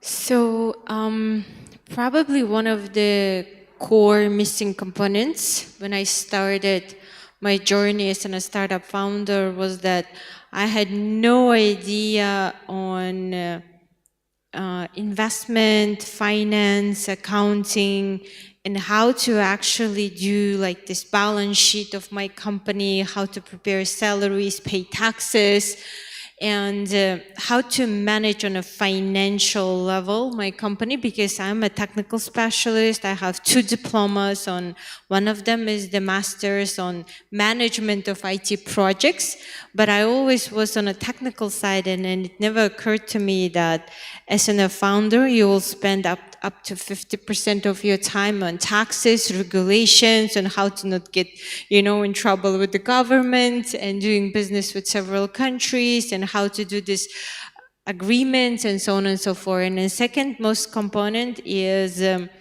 actually prepared to spend like 80% of your time on like communication, because we spend so much time, 2 university times, to learn hard skills, but at the end of the day I used only like up to 20% of them.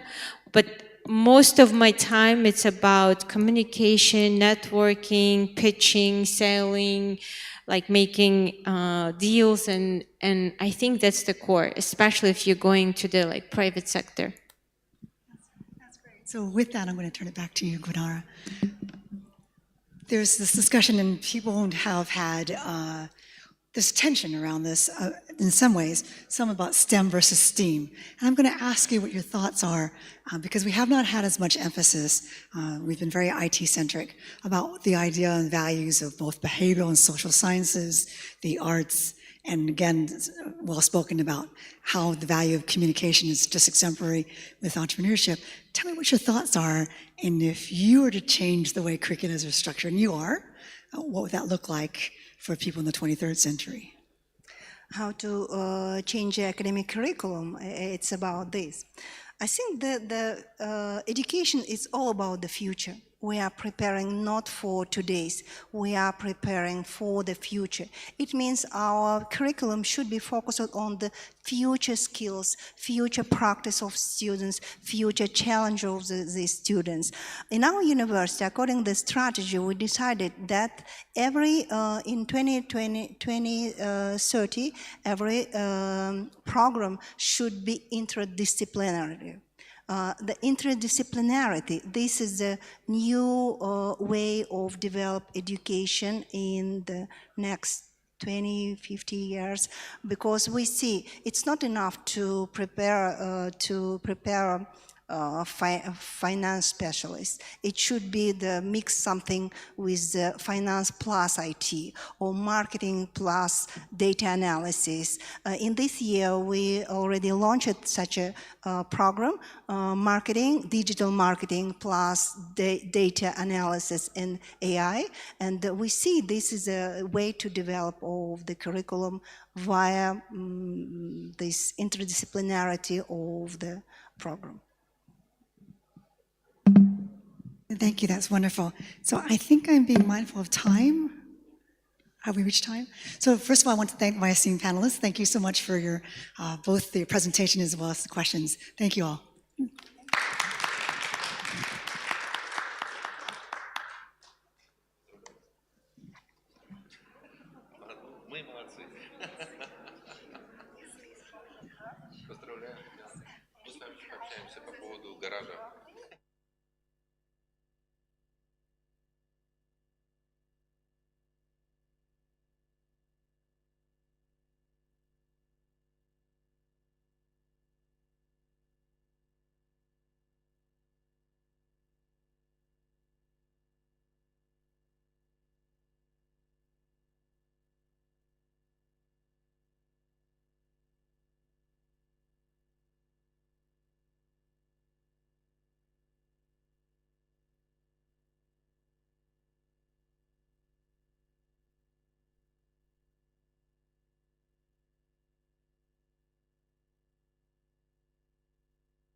Thank you for joining us today. I hope more people to come. Yeah. What? Ah, great, great. So basically, our discussion is about the fintech and current role and smart fintech solutions. We have this panel session with our colleagues, who is Barış Lane, who is consultant on Fusion company. We have Turkan Fazlıyeva, who is CEO and co-founder of Payrif, the payment system in Azerbaijan. We have Eurasian Aripova from Iman Group. We have Azembek Sagambayev, who is co-founder of, Daulet Aitmahanov, who is CEO and co-founder of FinFlow. This is the smart solutions for finance. And Azembek Sagambayev, who is CTO at MyDataCoin. There is the old story about that COVID drive the digital transformation, and there was even the meme about who drove your digital transformation, and there was 3 answers like CIO, CEO, and COVID. And yes, COVID, despite the all bad things it brought, it really made the transformation. And basically this meme about COVID digital transformation is partly true, because Satya Nadella, when the CEO of Microsoft, shared the first results, he said, after the COVID in 2020, he said that we ran 2 years digital transformation in just 2 months, when all the people just went home and for remote working. So it was really transformation, because what is transforming very heavily is our habits. And we don't want to work remotely. We didn't want to, then we had to, now we don't want. No, it differs from company to the company. But it transformed the fintech area, of course, and now what we are talking about is how really the financial services industry look in Eurasia. And I would pass the word to our colleagues, because happily we all from different countries, and I believe the landscape of financial services and financial infrastructure is different in all these countries, and probably it will be great to hear from them how it really works in their countries. Please. Brace. Let me introduce myself. I am Boris Lane, and I'm IT consultant with 30 years experience, and I made some projects in the USA, mostly in Russia, in Germany. And years ago, we started with my colleague a company in Kazakhstan, a Fusion, which is focused on RPA technologies. And we apply our experience in financial service domain to deliver some extra services to our customers. But today I'm going to share my wider vision of collaboration of banks and fintech, and to share my experience which I had gained mostly in my previous experience. We were asked who will have to win, startups or banks, and let me start with my answer that the space will be enough for both categories for the moment. It's the case when I disagree not with the answer but with that question. Okay, thank you. Turkan, please. Thank you. So my name is Turkan. I'm the CEO and co-founder of the Payrif. It's Azerbaijani fintech which operates in the 3 countries at the same time, but based Azerbaijan. So I would like to share some statistics from Azerbaijan market. If it's possible, please could you open my presentation? So, yep. No, not that one. The PayRif. PayRif one.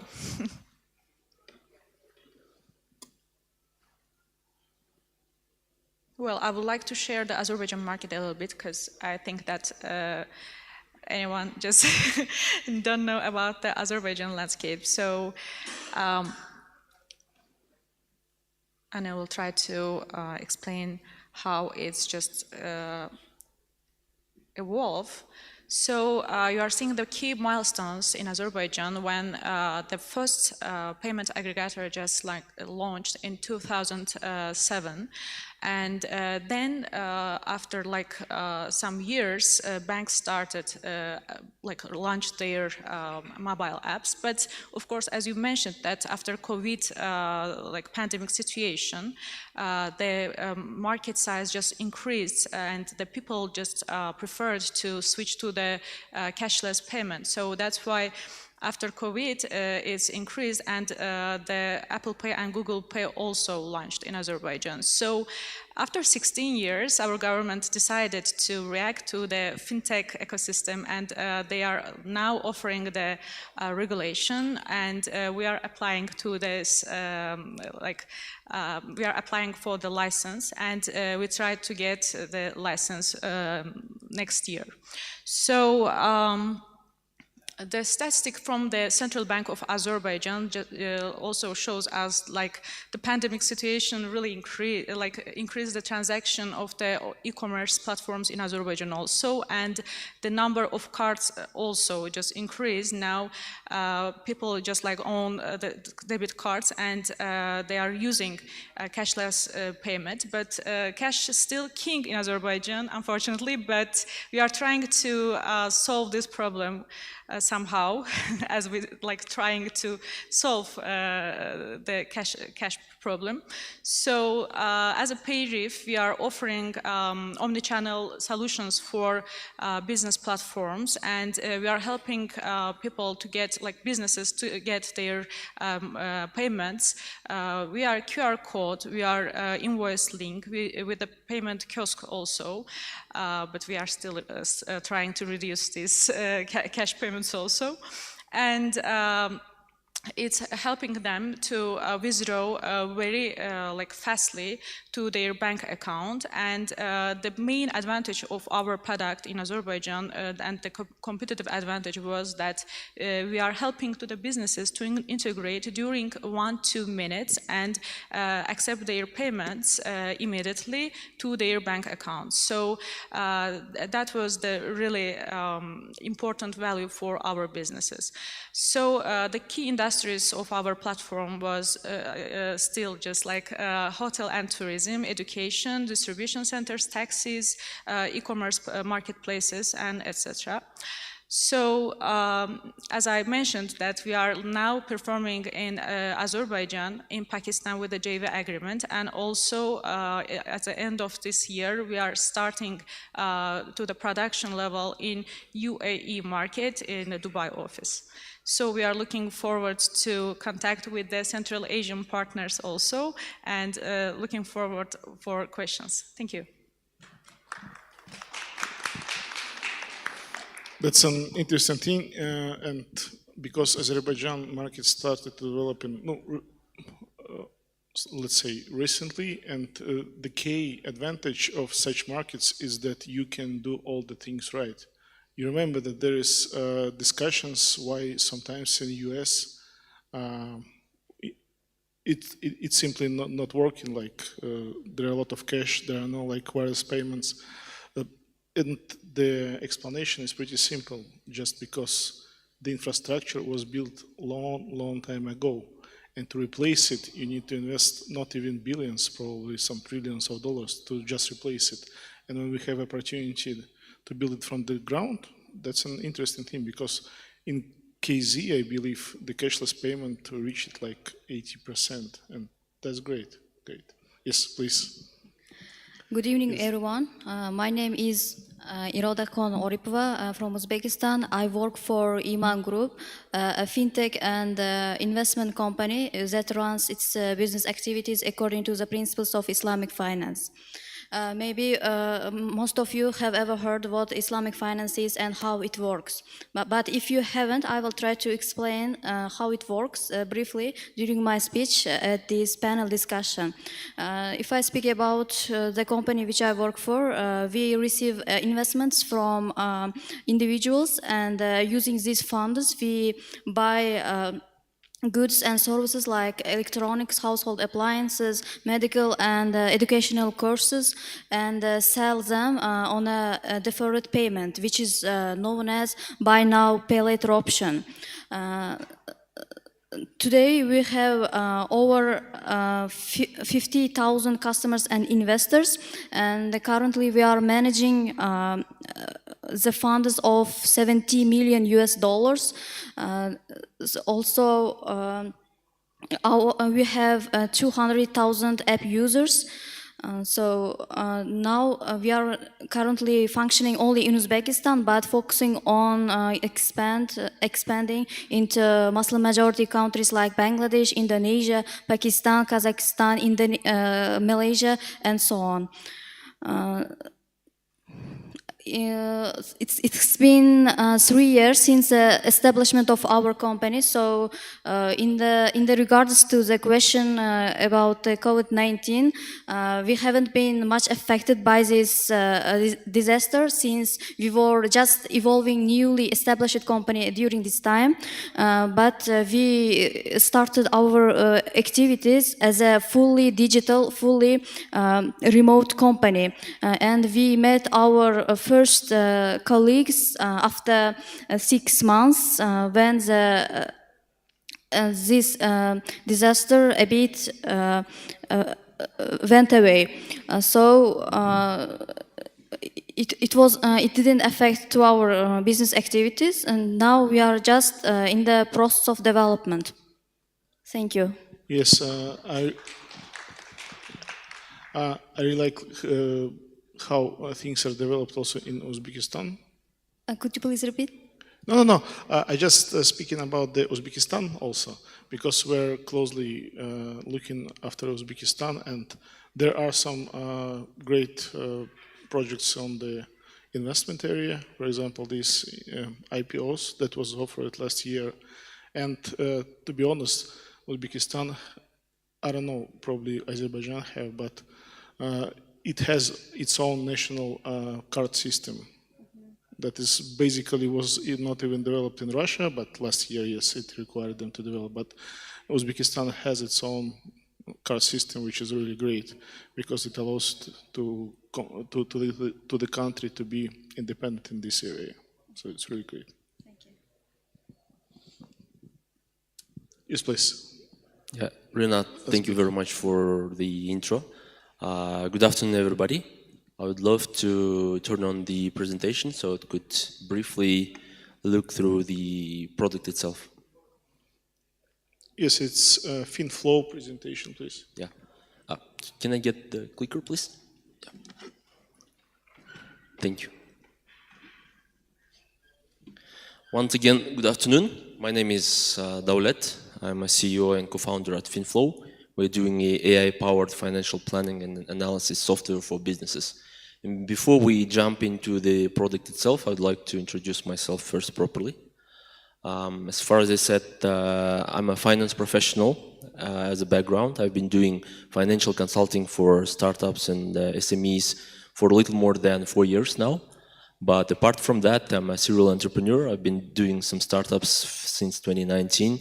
Launching and selling some of them, and currently we're doing the fintech solution for the businesses.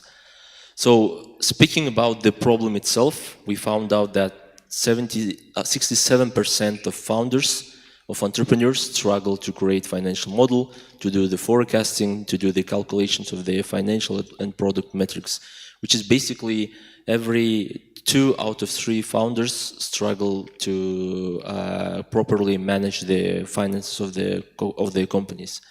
And actually, by far, the financial planning and analysis problem is second and the 5th most important reasons why startups and companies actually fail. But the problem actually doesn't stop there. we go deeper to the financial institutions as well, because majority of the financial institutions spend hundreds of millions of dollars on their finance departments, to the labor force, to the software and hardware solutions itself. So for example, here in Kazakhstan, we are trying to work with one of the biggest microfinance organizations, and we found out that they have almost 1,000 financial analysts in their team, just doing manual calculations, the financial modeling, and before giving microloans to the small and medium-sized businesses, which is the work that our AI algorithm could actually automate. So basically, how does it work, right?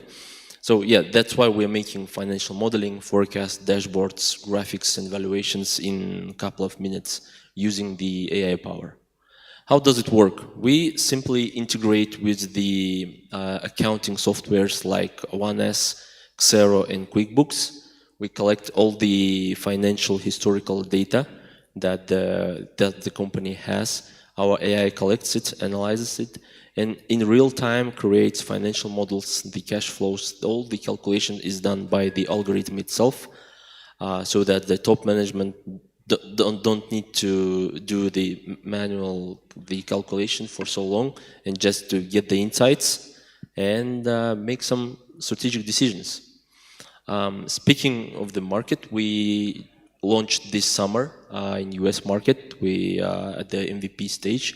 We know that there are 5.4 million early stage startups and SMEs in North America alone who are using that kind of accounting software and not analyzing the financial data so much. So yeah, based our revenue model, we are B2B SaaS platform. We have a monthly subscription of $99 and almost $1,000 annual subscription. We are opening a market potential of $5.4 billion. So as a value, what do you actually get, right, as a company, as a startup? So you get a powerful niche AI tool in finance, which gives you a real-time control of your finances and improves the effectiveness and productivity of a CFO tenfold. Yeah, basically, this is our team, our investors and advisors. We recently secured our pre-seed round in order to shift from the MVP stage to the product stage and kickstart our sales in the US and European markets as well. So yeah, thank you very much for the attention. If you have any questions, we could discuss. So you're gonna left these all analysts without job? Pardon, can you? So you're gonna left all these advisors and all these analysts without a job with your AI? Well, when we speak about the AI fintech solutions, we are not saying that the AI will be powerful enough to terminate that some professions like financial analyst or CFO, but we speak about that it could amplify the ability to produce output, right? Because, for example, in that microfinance organization, one financial analyst creates the financial model for a couple of days, while by using our tool, it could create 10s or 20s financial models for different companies in just couple of minutes. Oh, to be sure, that's a great initiative, and as I understand, you're exporting your services to North America, yes? Yeah, we kickstarted our sales over there. We're actually still looking for the right market, but we understood that we validated the problem is universal in North America, in Europe, in Central Asia as well, because we have customers in all these countries, and we understood that the problem is pretty much universal, and the solution could be fine-tuned for the specific market itself.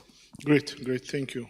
And Azimbek, who is representing the My Data Coin, which is a blockchain solution, which is partly about the privacy and selling the data. Please. Yeah, thank you, Renat. My name is Azimbek Saganbayev. I'm CTO and co-founder at My Data Coin. It's a blockchain-based platform, as mentioned We are developing an ecosystem which gives for the citizens a tool which will give them control over their personal identifiable information. I will tell more about the platform which we are building.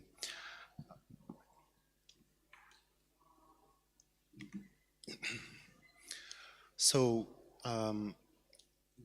because we are talking about finance, so I will tell about the blockchain, which is a tool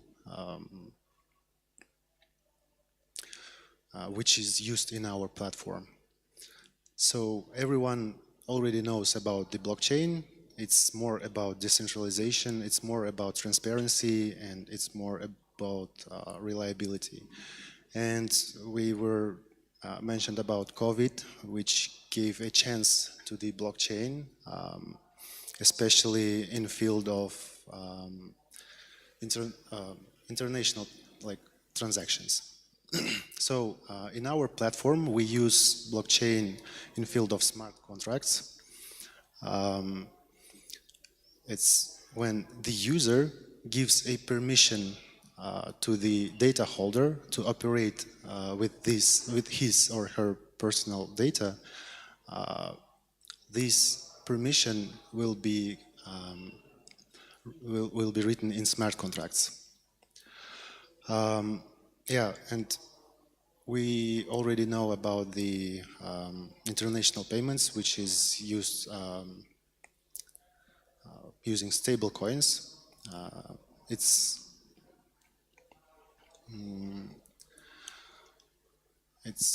easier to people make international transactions because it's cost efficiency, yeah. So I'll tell more about the MyData coin in field of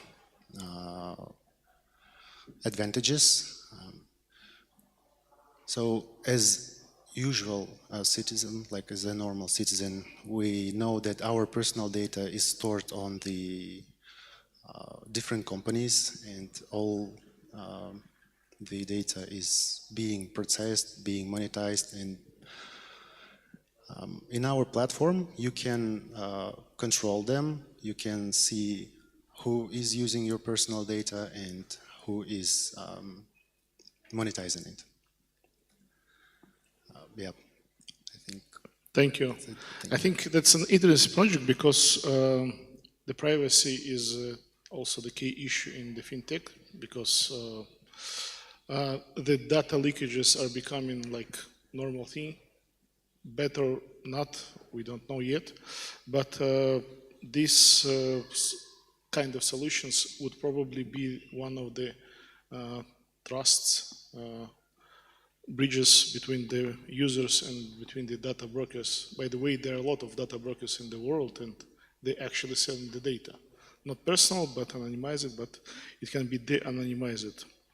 So we can move to the questions now, and I think we have a great discussion.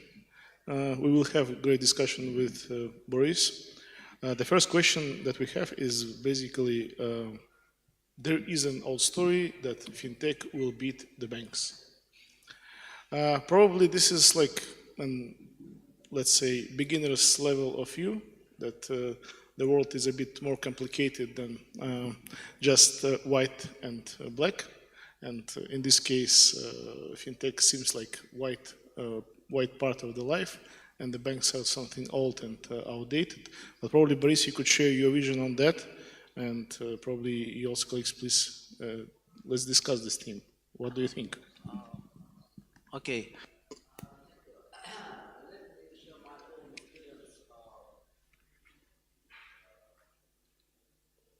Yeah, let me share my own experience, which I'm gained here in Kazakhstan. I was looking for a very basic financial service for my customer, and initially we had 3 opportunities, and we looked this service in foreign countries, and then we opened out that it was prohibited by local legislation. Okay, then we went to traditional bank and also to startups. And it opened out that we were too small to communicate with traditional banks. So it's, we required basic financial service, but with some specific requirements.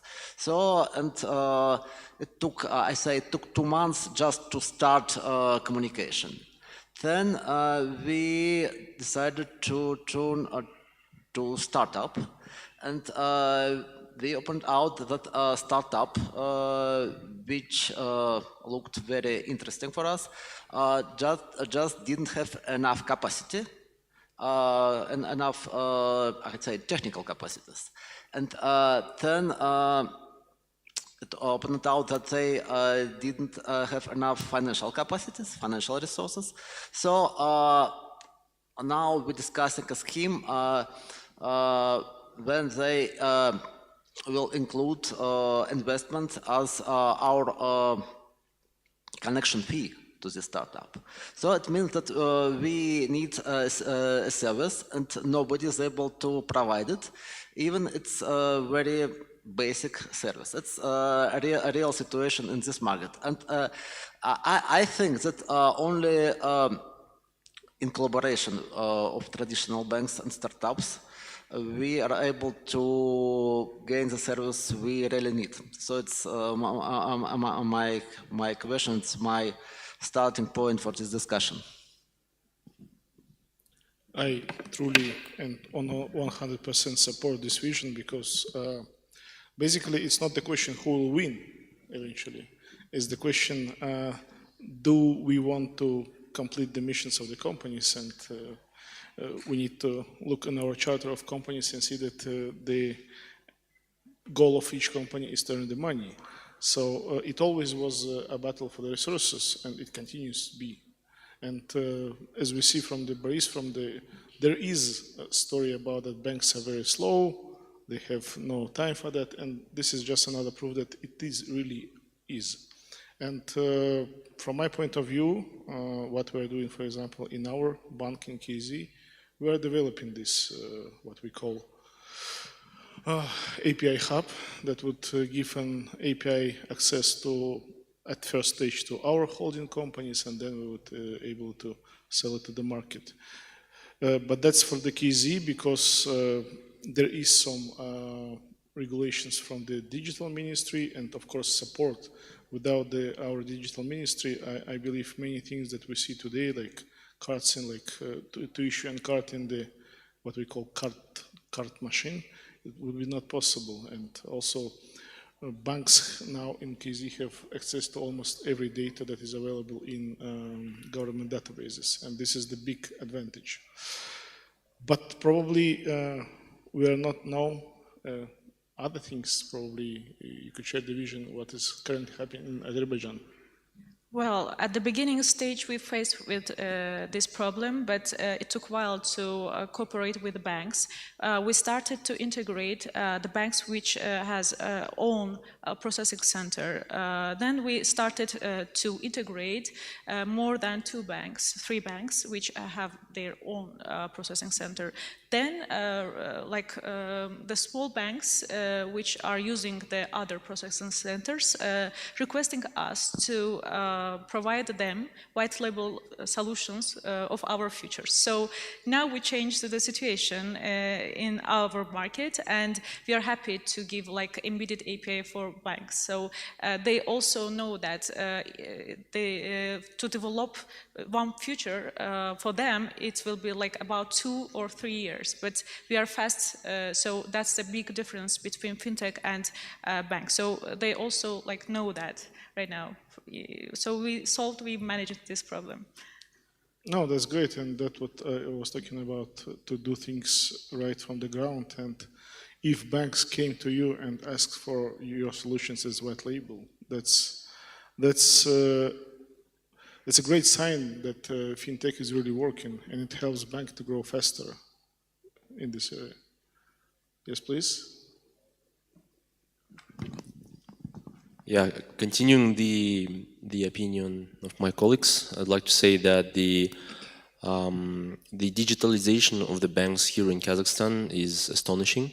All the major banks like Freedom, Halyk, Kaspi, they're pursuing their own strategies, how to acquire higher market share in the like B2C market as well. But in my opinion, there is an abundance of fintech solutions of those banks for the ordinary man, but a good shortage for the fintech solutions for the B2B, because it is still difficult for, if you are a small and medium-sized business, to get a loan, but you have to take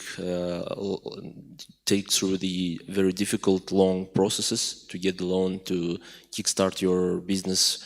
And there are, but hopefully there are new ways how to score businesses, new ways how to score entrepreneurs, and hopefully the trend is going towards creating an abundance of fintech solutions for the SMEs to kickstart their businesses, because we all know that the economy of each country is based on the entrepreneurs itself, the people who are creating things, creating jobs, creating labor force, etc., etc. So one of the trends that I'm personally looking for is going to happen here in Central Asia is the abundance of the neobanks. Because, for example, in Russia, the neobanks are pretty widespread already. Basically, what is a neobank, right? It is the front end of some of the banks, which gives an abundance of banking services to the to people and to the small and medium-sized business itself. So I believe that in the following 2-3 years here in Kazakhstan, we will see the rise of local neobanks. Thank you. Yeah, Daulet, by the way, raised the interesting question, because no so-called neobanks in Russia, yes, they were the front of the traditional banks, but what was interesting is that they changed approach. When the banks say they are highly regulated, that's simply true. They are really highly regulated. There are about 10 regulating documents they have, about probably several hundred points of requirements they have in different areas like risks, sanctions, and etc., etc. And yes, they're highly regulated. And this approach that neobanks use to create a team, to divide them from the traditional bank, because when you're working in the bank, you're working in this highly regulated environment, and you cannot do simply like startup. It's not because in the banks are working less talented people. No, it's just because there are so many rules, and the corporate governance as bank is very, very matured as usual, and that's why they are working slowly. But we have an examples, and probably in KZ also, that if you change the environment of the working, then people start being more creative. Probably we can hear Azimbek, who is only one here who is about the blockchain, which was basically on the hype some years ago, but then it came to the real solutions, and there are some questions rising because there is a there is point that people say that blockchain is pretty fast and faster than any other thing in this world. For example, Visa or MasterCard. Well, yes, but no. Because Visa and MasterCard works with around 10 to several hundred thousand of customers around the world, and it really works. If you making some testing, even in highly, I don't know, you put 1,100 transactions per second, but still it comes from from one environment. But when you have transactions from all around the world, that's another story. And basically, no, blockchain will change something, but we are not sure what. But Azimbek is trying to do this, and probably, what do you think about who will win? Yeah, thank you for the question. You were right, Visa can provide 25,000 transactions per second, and any of existing blockchain platforms cannot provide the same opportunity. Financial services and technology, technologies as a blockchain and AI are developing new products, new mainstreams, and I truly believe that if the government or regulations will give to the blockchain like new opportunities, it's more about adoption. So maybe 5 or 10 years, we will see new products, we will see new services which will give to the users new features, and if we talk about decentralization, I think it will give more power to the users. It will give more opportunities to see my transactions, and it's just a matter of time. I think blockchain will bring new positive features as well. Thank you, Azimik. No, basically blockchain is a great thing, but as I said, we need to find the right way to use it because the thing that happens with all the coins and what happened to Telegram coin, the TON, is basically that Securities and Exchange Commission of United States still treat it as basic active. So yes, it is not like just a coin. It's like Apple on the New York Stock Exchange. So I think you're right. The adoption will take some time, and now we are not sure which, because there is AI as a new trend of this year, and it named as a word of the year by Collins, I think a week ago. So probably it will help. I know there is a startup in Kazakhstan which is Trust Me, or yes, and they are signing the documents using the blockchain technology, and that's another example of using. And as we move to the blockchain, which is not regulated, and I would like to ask, what do you think about the regulation, how it developed, and in your countries, or what do you think what needs to be done probably from the government side to allow something?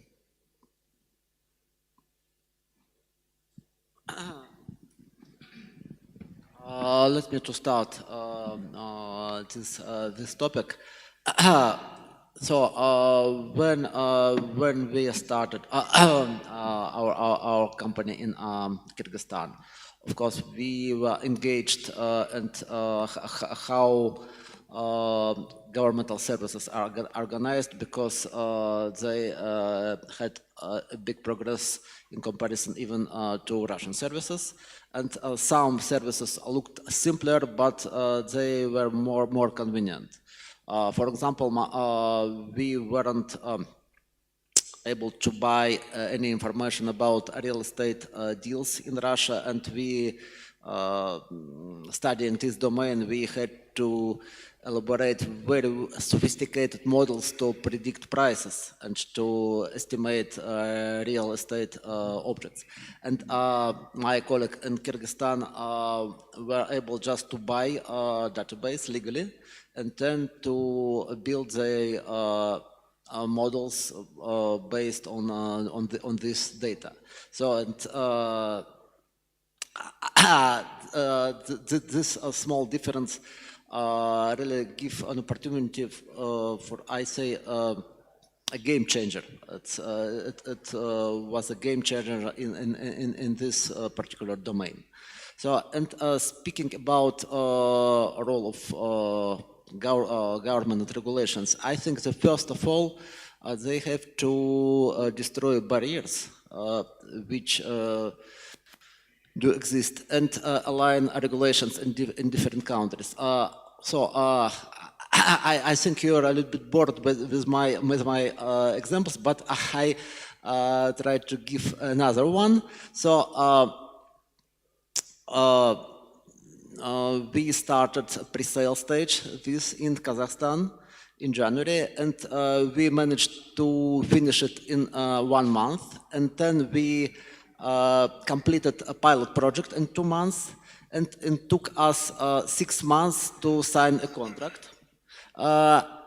And we had to obtain a local digital signature. And being a company from Kyrgyzstan, we wasn't able to do that. And by chance, I discovered that we was able to buy a specific kind of signature. And then we discovered that it wasn't Kyrgyzstan is the list of countries in the e-procurement system. So I sent a request to support, and they added Kyrgyzstan. Then I discovered that it wasn't any bank from Kyrgyzstan in the list, and then I sent a request to support, and they added especially our bank. So I was able to add banking details. It's an example that we unfortunately don't have space as we. I think it's something we want to obtain, but we don't have at the moment. Thank you, Boris. I believe your journey was great. But I will say in the end, I have an extensive experience working with regulators, and probably you could share to what is happening in Azerbaijan. Well, they reacted very lately, so that's why, and still not completely announced which restrictions are waiting for us. So that's why it has like, I'm waiting for advantages and also for disadvantages also. So, well, it's new, and I'm just waiting for like completely announcement. But I'm sure that it will help us to onboard the global companies very easily, because due to the regulation, lack of the regulation, they had like confused about to onboarding to the local markets. We just like somehow tried to solve this problem with the Visa and MasterCard payment, like official PSP. We get the certificate, we are like PCI DSS certificate, but still waiting for restrictions, because it seems like very well, like very good written, but what is next? We are waiting for that. Yeah, from the all experience in all worlds, the great thing is to participate in these discussions, because again, there are talented people in government, I believe, but you know how it works in real life, and probably participation, I believe it should work as in other countries. They are creating some working groups, inviting you, listening to you, and then deny you. Yeah, and what about Uzbekistan? As I said earlier, the company which I work for is an Islamic finance-based fintech and investment company, but nowadays the main problem we are facing to develop fintech sector is absence of legislation on Islamic finance. Because actually our company functions the same as large and developed Islamic banks in the world, but because of the absence of legislation on Islamic finance, we function like a limited partnership in the Uzbekistan. But nowadays the government bodies like in Uzbekistan, like Ministry of Finance and the Fintech Association of Uzbekistan, have been working on the development of regulatory sandbox to test Islamic banking Islamic banking as a legal institution in Uzbekistan, but our government have been reported to be working for 5 years on the implementation of Islamic finance legislation.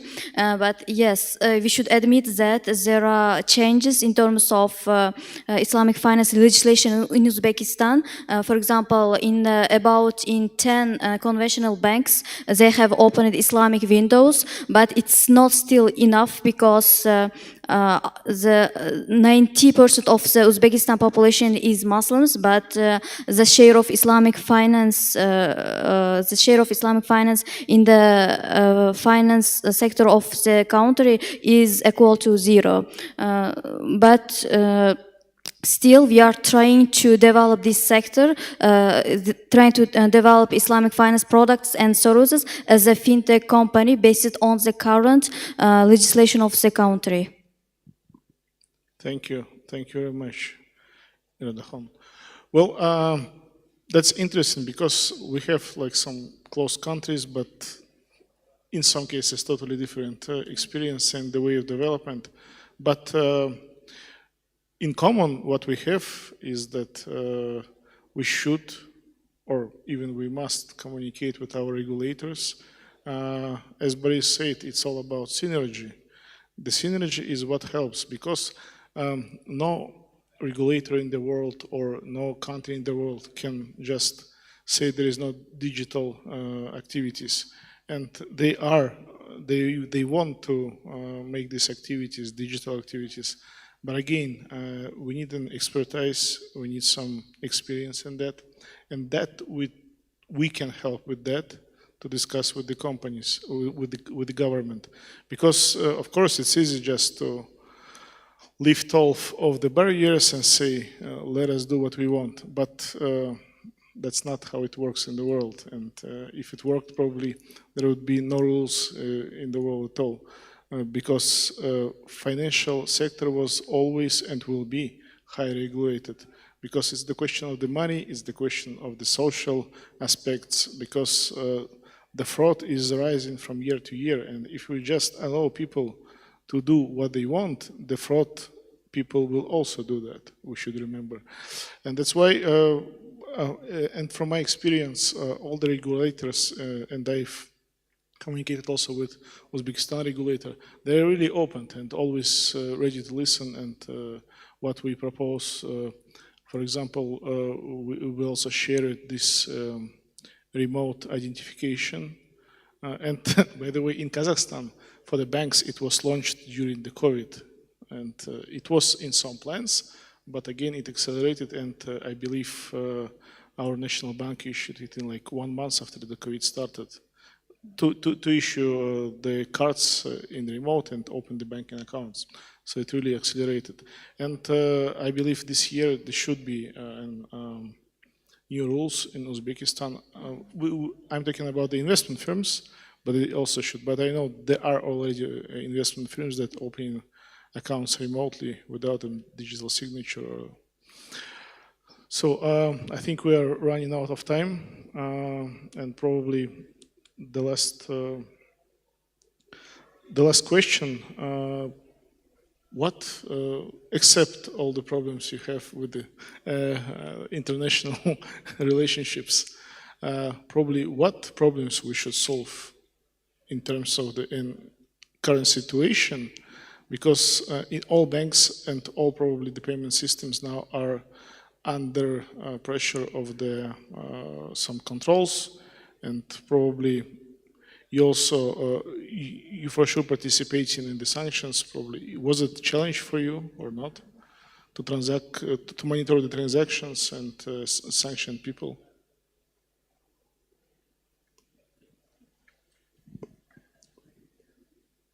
Let me just respond to that question, because we have like simply two main things that we would like to solve it in Azerbaijan. So one of them is the cross-border regulation. So we would like to somehow like extend and slowly open this, like to eliminate this restrictions, because we can't like now transfer money as a peer-to-peer to another country. And yeah, so the cross-border is very important for us. The Central Bank of Azerbaijan should just like solve this problem. So it's very similar to Uzbekistan. Yeah, but I just heard about Kazakhstan in the previous sessions, like the cross-border solved already in Kazakhstan. So that's the great opportunity for Kazakhstan. And we would like to to in our country also.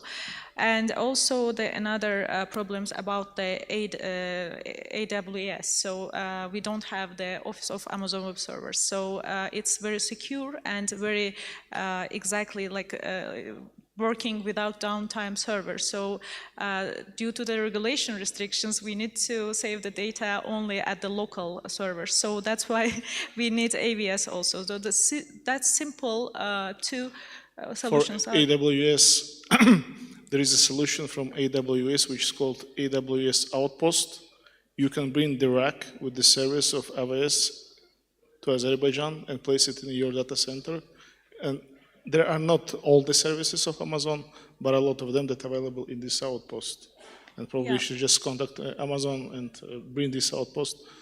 Then you'll be. They have strict regulation about the data saving in the local servers. So we built our infrastructure and architecture on the AWS. So that's why it's very important. But for UAE and Pakistan, we are working with Amazon. I'm afraid of this restriction of the regulation. So, but again, all the information securities and all these requirements are. We have experience about discussions.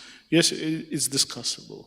You can discuss, again, you can see some international experience and who. For example, AWS built in US special cloud, which is called government cloud, and it was built for the Ministry of Military or of Military Defense of US. So they are really providing the services and they know how to work with that. And international transfers, yes, but that's not the question, probably of the National Bank. It's more about the politics that we're not touching. So, what kind of problems are we solving in the region? I would like to answer these questions using my presentation, please. Okay.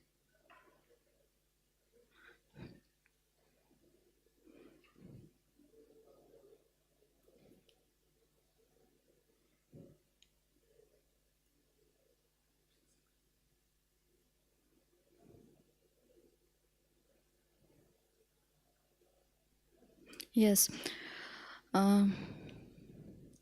As I said earlier, the majority of our population is Muslims, and for example, 25% of the world population are Muslims, and 71% of them do not use conventional banking services because of their faith. That's why we aim to provide Sharia-compliant products and services mainly for Muslims, but it doesn't mean that non-Muslims cannot use our products and services, because the main problem in the finance sector, in the Islamic finance sector, is that only 1% of world finance services are Sharia-compliant, which means that only 1% of financial services and products meet the requirements of Islamic finance. So what is Islamic finance actually? It's a matter of transparency and fairly distribution of the risks between parties. So this is a problem we are going to solve. How we are solving this problem? We have two types of products. First one is Iman Invest. Oh, sorry. Iman Invest, it's interest-free investment opportunities. And second one is Iman Pay, an interest-free buy now, pay later option. Nowadays, we have been working on combining these two products into a single super app, B2B product. And besides, we are working on the second large B2C product, B2B product, which is named Software as a Service. It's the infrastructure enabling conventional banks to offer their customers Sharia-compliant products and services easily.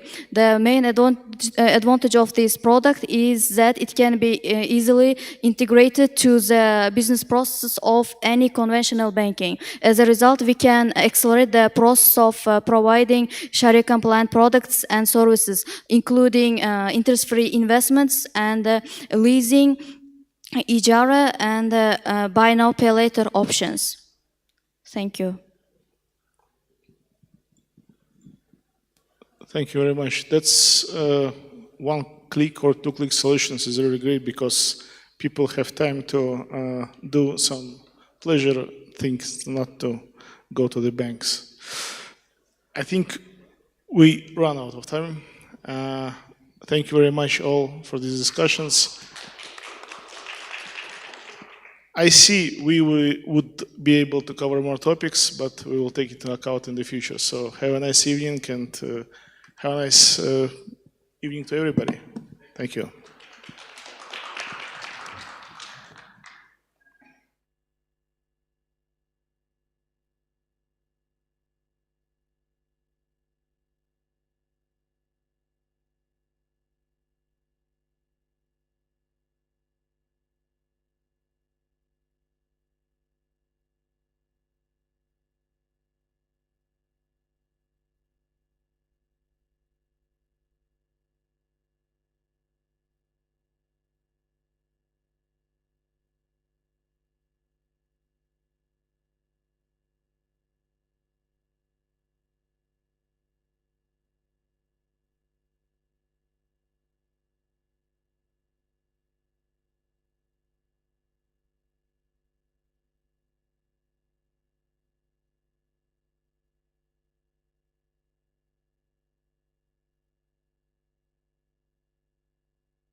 Hi everyone, thank you for joining us here today. Thank you to those who came to Almaty, and also thank to online audience. We will have the conversation about enterprise trends in cloud, and we have Nargis Suleimanova, Senior Manager on the Tax and Legal Services Department of Ernst & Young, Kazakhstan. I'm so sorry. We also have Rostislav Kanyashkin, Chairman of the Board of National Information Technologies. Chris Burry, UC Berkeley Global Ambassador, co-CEO of US Market Access. And Pavel Koktyshev, co-founder and manager partner of Most Holding, as well as Sergey Lещенко, country manager, CIS, CEO of Microsoft. Thank you to all of you. I would propose to start with the brief introductions. Could you please tell more about yourself, about the organizations you present here today? What role do you play and how it is connected to the cloud development?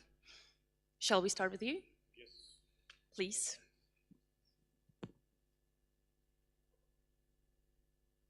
Hi. Hi everyone. My name is Sergey Lещенко. I'm a country manager of Microsoft in CIS countries, which include Armenia, Azerbaijan, Georgia, countries of Central Asia, Kazakhstan, Mongolia, and Pakistan. And I live in Kazakhstan. I'm based in Almaty. I live in Kazakhstan for the last 8 years with my family, and I spent in Kazakhstan quarantine, January events, I'm quite close to Kazakhstan, and what I'm doing in Kazakhstan, I'm bringing closer Kazakhstan customers and Kazakhstan community closer to Microsoft technologies. Microsoft is already more than 20 years in Kazakhstan. We working with all segments and all industries in Kazakhstan. During quarantine, we were happy to provide participate in hybrid work and hybrid learning introduction. Almost half of a million people were using Teams monthly, and my kids, including my kids, were using Teams to learn during quarantine, and all of us used hybrid technology.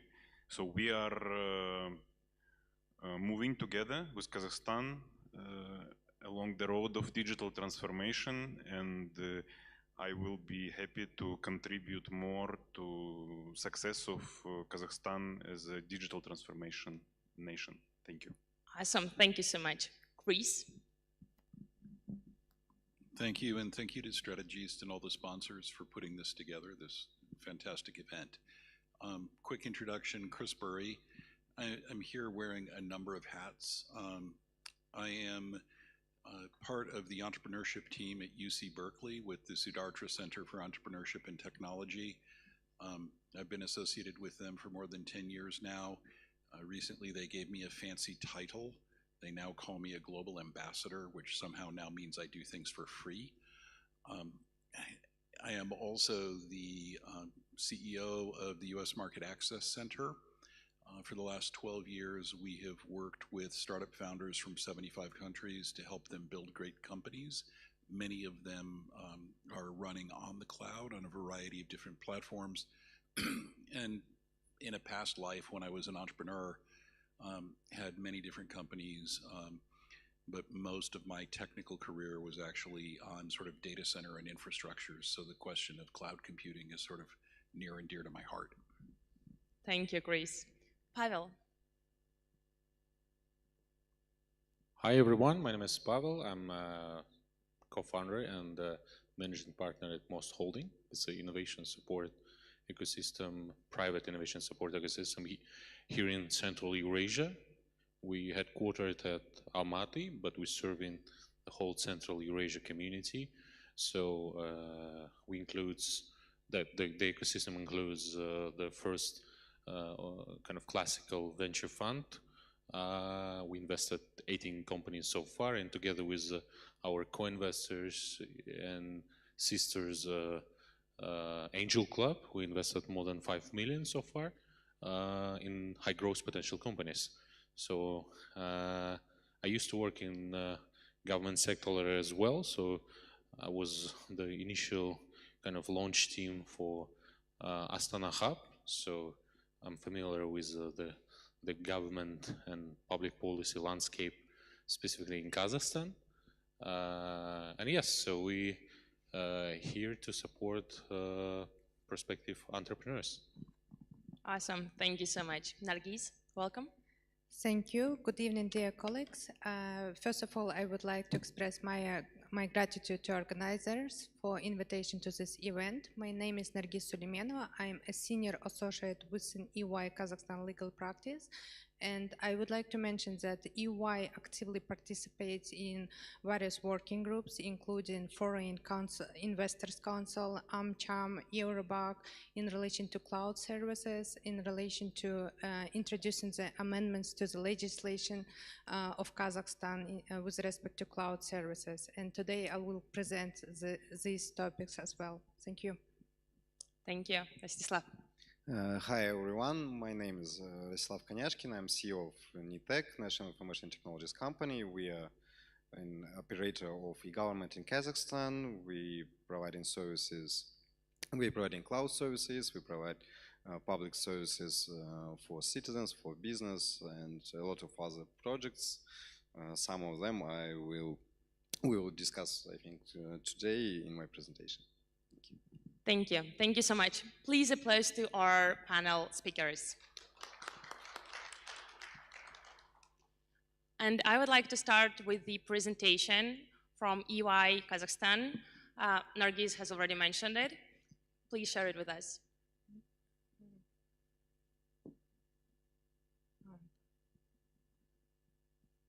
So thank you very much again. I will start with my presentation. As you may know, international practice and including Kazakhstan demonstrates active development of IT technologies and digitalization.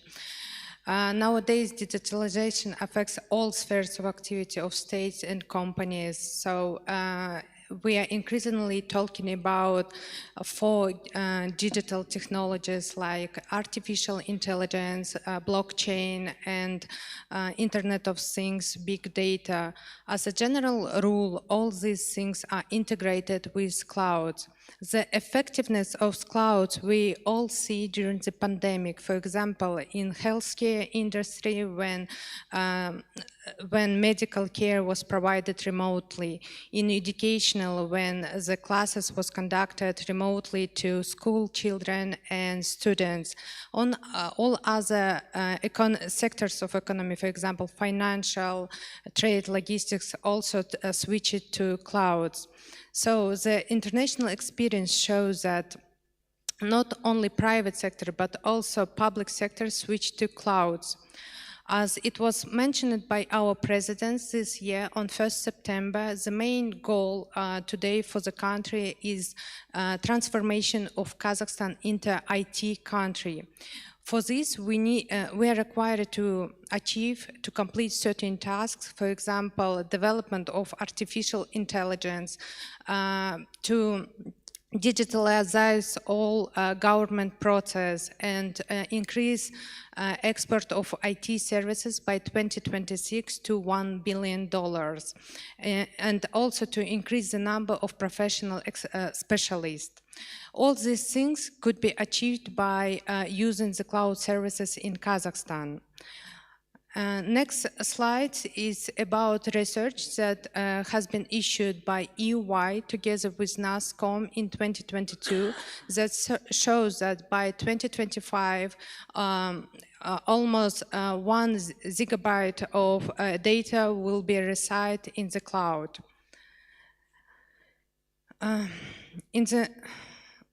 On next slide, we would like to show you the key considerations that should be taken into account by government and by companies upon using the clouds in generally. For example, data localization requirements, the regulation with respect to data privacy, the possibility to cross-border transfer, and issues with cybersecurity. The international practice shows that most countries have already developed and adopted the cloud-first policy. For example, UK, US, Singapore, Qatar, which we use in our working groups as an example. In these countries, companies and governments firstly should use the technologies based on clouds, and only in cases where it is not possible, they should choose other options. In Kazakhstan, most companies are today reluctant to use the cloud services due to certain limitations, blockers under the existing regulations. First of all, it relates to the requirements under the personal data regulations. In particular, Article 12 requiring data localization in Kazakhstan. And the second reason is uncertainty with respect to classification of data in Kazakhstan. For example, it is still not clear whether geological information should be considered as state secrets. So in this regard, our team, EY, together with Microsoft and other members of working groups, developed certain recommendations to the legislation of Kazakhstan. Firstly, it relates to personal data, allowing to process and localize personal data not only in Kazakhstan, but also in clouds, provided that such clouds or data centers are duly certified. The same approach we propose in relation to other data processed by financial, telecom, and other sectors of economy. The third recommendation from our side, it is to encourage Kazakhstan to conclude as more as possible agreements with other countries. For example, Singapore have entered almost into 5 agreements with other countries, UK, New Zealand, and Korea, for provision possibility to this country to process and storing the data not only in their countries, but also in counterparty of these agreements. And lastly, we recommend to adopt data classification policy and cloud-first policy. We think that it will help to achieve the goals proposed by our president and improve digitalization of our country. Thank you very much.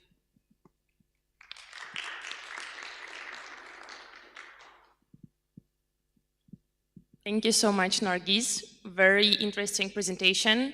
And you've talked a lot about the legal issues and some regulatory requirements and provided great recommendation on what should be done. Sergey, I have a question to you. What for? So what are the advantages of cloud implementation on the enterprise level? What advantages would the enterprises get using cloud technologies? Thank you. I will provide a few examples from recent McKinsey research about benefit of public cloud for Poland. According to this research, adoption of public cloud will bring extra 4% of GDP in 10 years for Poland.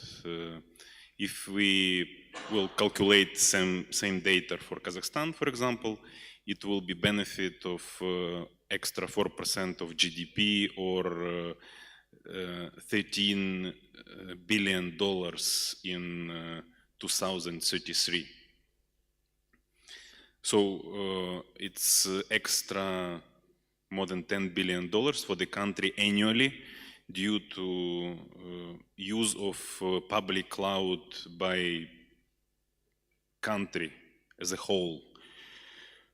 Public cloud can be used in all directions, all streams of digital transformation of the country, starting from digitalization of government processes and digital economy, modernization of traditional economy, skilling and education. All that can be accelerated via public cloud. In terms of effect for business, according to the same research, 85% of effect of cloud is coming from innovation, and only 15% is coming from cost optimization, which public cloud gives. Generally, public cloud, we can compare it with internet, where hundreds of thousands of applications and millions of developers around the world may develop solutions for your business, or you can integrate with them. And the last point, all of us can see that the most beautiful, the most sophisticated innovations like artificial intelligence, latest OpenAI technology was developed only due to the scale of public cloud. The most advanced technologies, they need planetary scale of computation power, and it's possible only with public cloud, and public cloud becoming a platform for global business development and global development of innovations. Thank you. Thank you so much. Talking about government, Pavel, I would like to hear your thoughts about what do you think governments should do more. What do you see is being done in Kazakhstan to enlarge the presence of cloud and actually like to support enterprises using the cloud solutions? So I have a kind of different opinion on that matter. So it's pretty clear why we discussed this topic and the setup of panel today. So representative tech giants here, like Amazon Web Services, the sponsor for that event. So it's pretty clear that it's part of the business agenda. And I'm okay with the concept of cloud first because it's inevitable. So we definitely need to move forward. We definitely need to consider the ease of doing that business and not kind of put on kind of risk the large corporations who still using the cloud services and sharing and maybe hosting some personal data of our citizens abroad at their premises. And another thing that our state bodies in charge of like data protection, they're not able to track every single kind of transaction, every single kind of thing. And it means if we are not, controlling the risk fully, why should we just make the pose that, okay, we really have to do it? But I think there is another part of this equation as well. So I just, as a venture investor at the moment, so I'm just tracking some development of different AI startups, for example, or research groups. And one of the brilliant groups we have at Nazarbayev University, for example, they're piloting their language model, and they're piloting some projects on some cloud services. But at the same time, the cost of that services comparing to the hardware on premise is way more different. So for them, And for their activities, it's important to have this ecosystem of hardware for specifically AI purposes here on site, I mean in Kazakhstan. So cloud will not cover the all kind of agenda. And of course it might be the interest for the large corporation who using these kind of standardized kind of services based on these global cloud providers. That's totally okay, I mean. But at the same time, we need to admit that Kazakhstan has its own, the nation, I mean, strategic interests. The problem is that we are not kind of loud enough, or maybe we are not as a country articulating enough what we want in exchange of access to this, the full access for the data, cloud services here in Kazakhstan.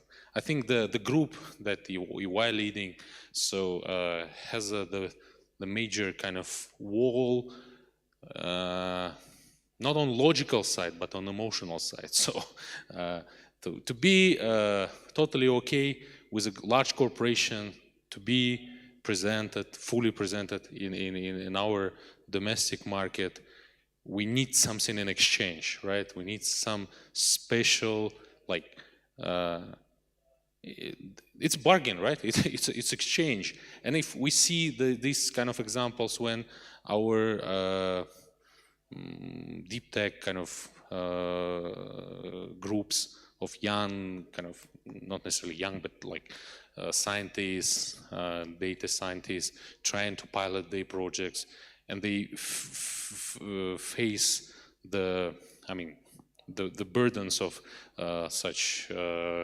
global cloud providers.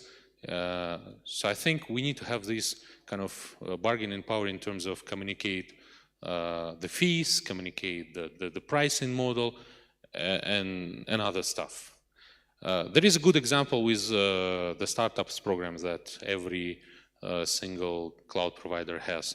So it works well. So I think we should have something very specific with Kazakhstan in order to move forward. Because I'm following this discussion about access of, cloud first concept since my kind of first year of government experience back in 2018. And not much things changed so far. So we need to do some bold moves from both sides. And my message to some global corporations here, just to do something extraordinary for Kazakhstan, because I think мы заслужили этого. Yeah, so we deserve it, right? We deserve it. Okay, thank you so much. I would also like to touch base on GovTech, and I believe, Rostislav, you have something to share with us on this.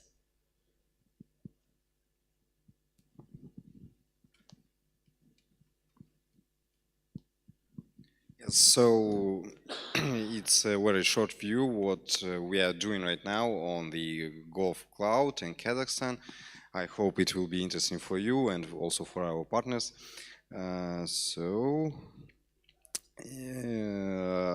Okay, Kazakhstan right now in GovTech ratings, we are 8th in online services index of UN, and we are 6th in the World Bank rating GovTech maturity index in public service delivery.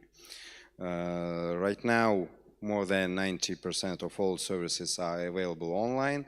More than 80% of them are in smartphone. Also, we have great products in data analysis that we are using to provide proactive public services. So right now, at the next step, what we are doing is our GovTech cloud platform. We're developing it this year.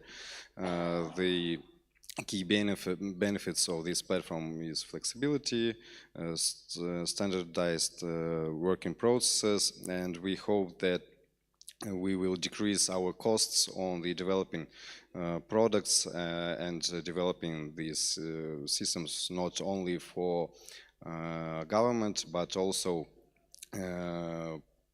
business will use these components. Right now it is 7 components, of course: cloud platform, development platform, monitoring platform, identity, security, integration, and UI components. The key component right now for us is cloud platform.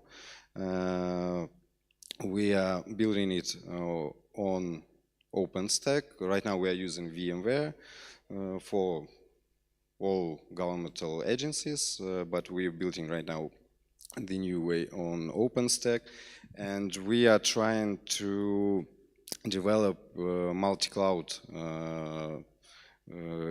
in Gov sector. Right now we are in partnership with AWS.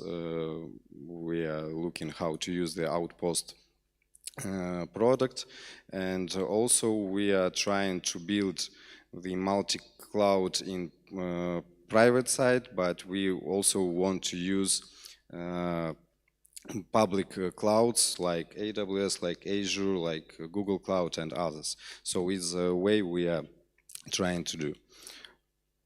Also, we're mostly using the open source components in our platform.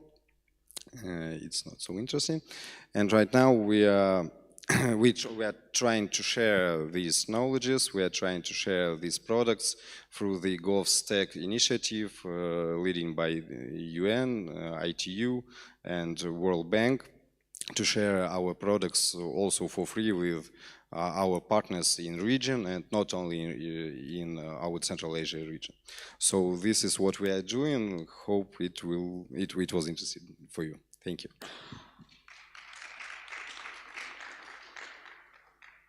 Thank you so much. Knowledge sharing is one of the main topic of the current situation, yeah?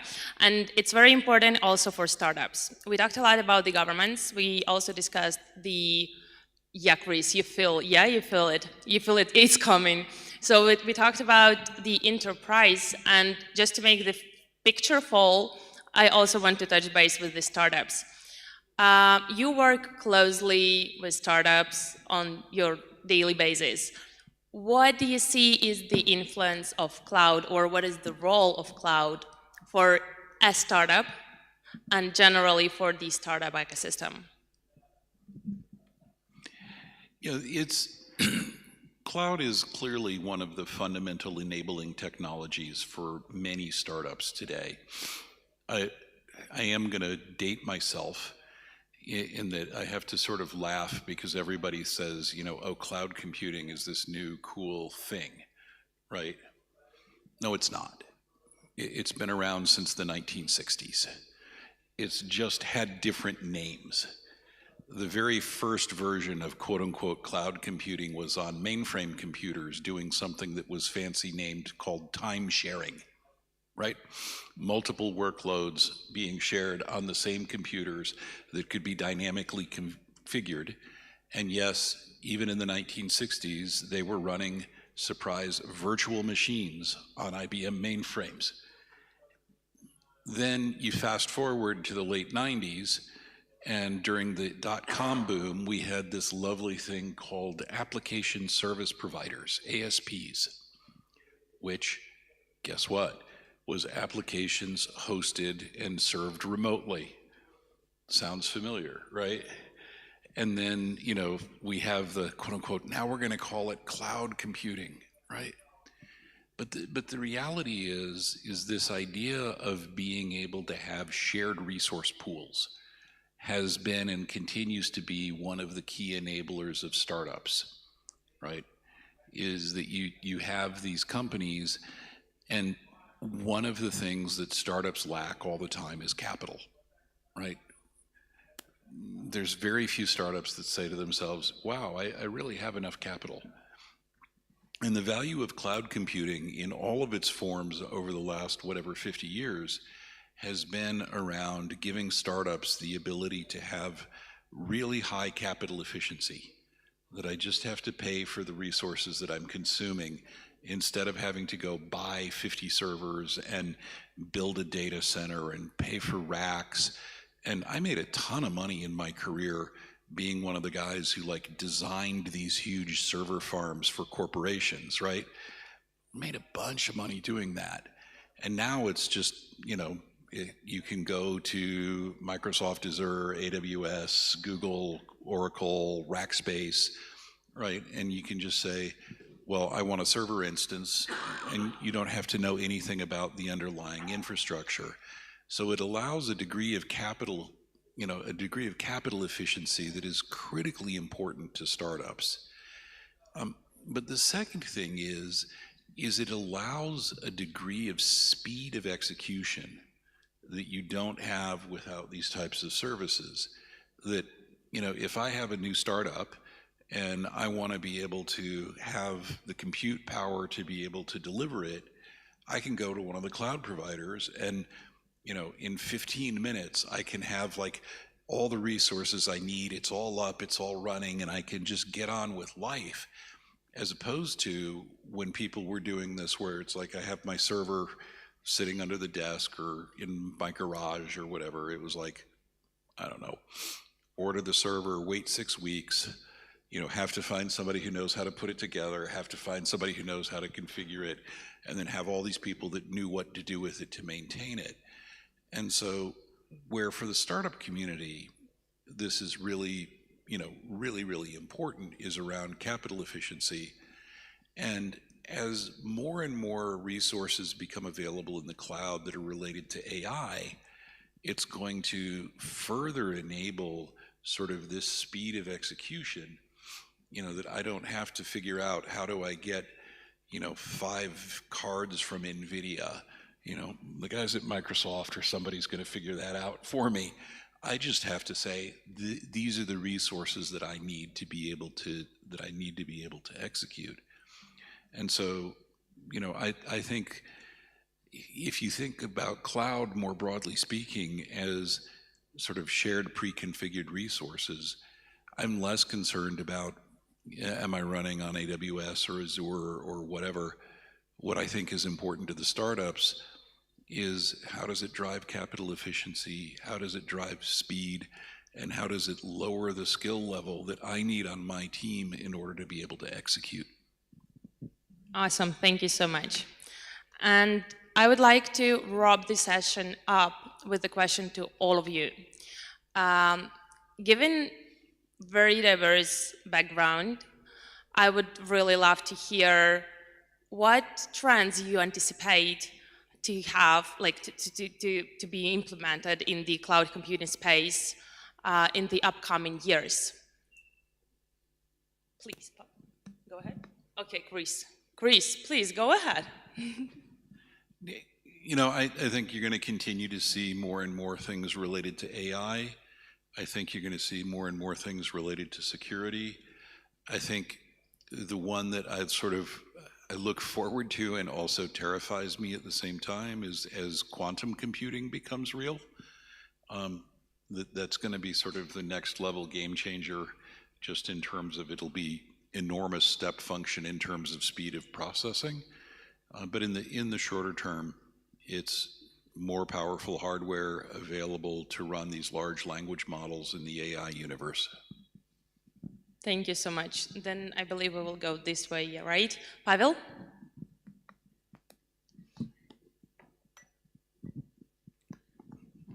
So the volume of using definitely goes skyrocketing just up to the skies. So I'm sure the kind of accessibility and all that. I'm still thinking of like early stage kind of startups and all these early adopters to all these new technologies. So of course, this breakthrough in AI requires more and more. And but then, with regards to applications that we following now among all these talented teams across the region. So they need access, they need some special cases. And of course, I think the kind of adoption of all these services from the needs of and the economic reality of every single region gives us the way forward. Thank you. I'm totally agree with Chris that it is time for artificial intelligence and cybersecurity questions. But as maybe lawyer in Kazakhstan, I would like to mention that the existing legislation in relation to personal data absolutely not in line with development of all these IT issues, including artificial intelligence. And I hope we will maybe sometime introduce all required norms into our legislation to address this as speedily as possible. Thank you. Thank you, Nargis. Rostislav? I don't know what to add, what to say, what if not about AI, because right now I think AI is a key target in developing, and if we want to be an AI developing country, if we want to use not only to use the global AI components and global AI models, if we want to create also sovereign AI services, sovereign AI instruments, I think it's the key target. And also I think it's more about sharing, not only about storage service, it's more about sharing instruments, sharing knowledges, sharing also data, because right now we as a company, we as a governmental company, we are sharing a lot of instruments, a lot of services by APIs with business, other companies, and I think it's the way that we could reach our goals. Yeah. Thank you so much. Sergey? Yes, thank you. I think I would tell about 3 trends I'm thinking about. First of all, absolutely AI will become part of our life, will augment our intelligence. Point number 2, more sophisticated partnerships. Like, for example, Astana Hub is becoming a regional hub for startups, not only for Kazakhstan, or Kazakhstan government start working with G42 from United Arab Emirates. So all these more sophisticated partnerships, including diversification of connectivity, which are also very important for Kazakhstan. And last point, that traditional economy, which is crucial for Kazakhstan, like oil and gas, mining, energy, will be dramatically transformed with digital technologies and with including AI. Thank you. Thank you so much. That's it. Thank you to the audience. Thank you, of course, to our speakers. Thank you. Have a great evening.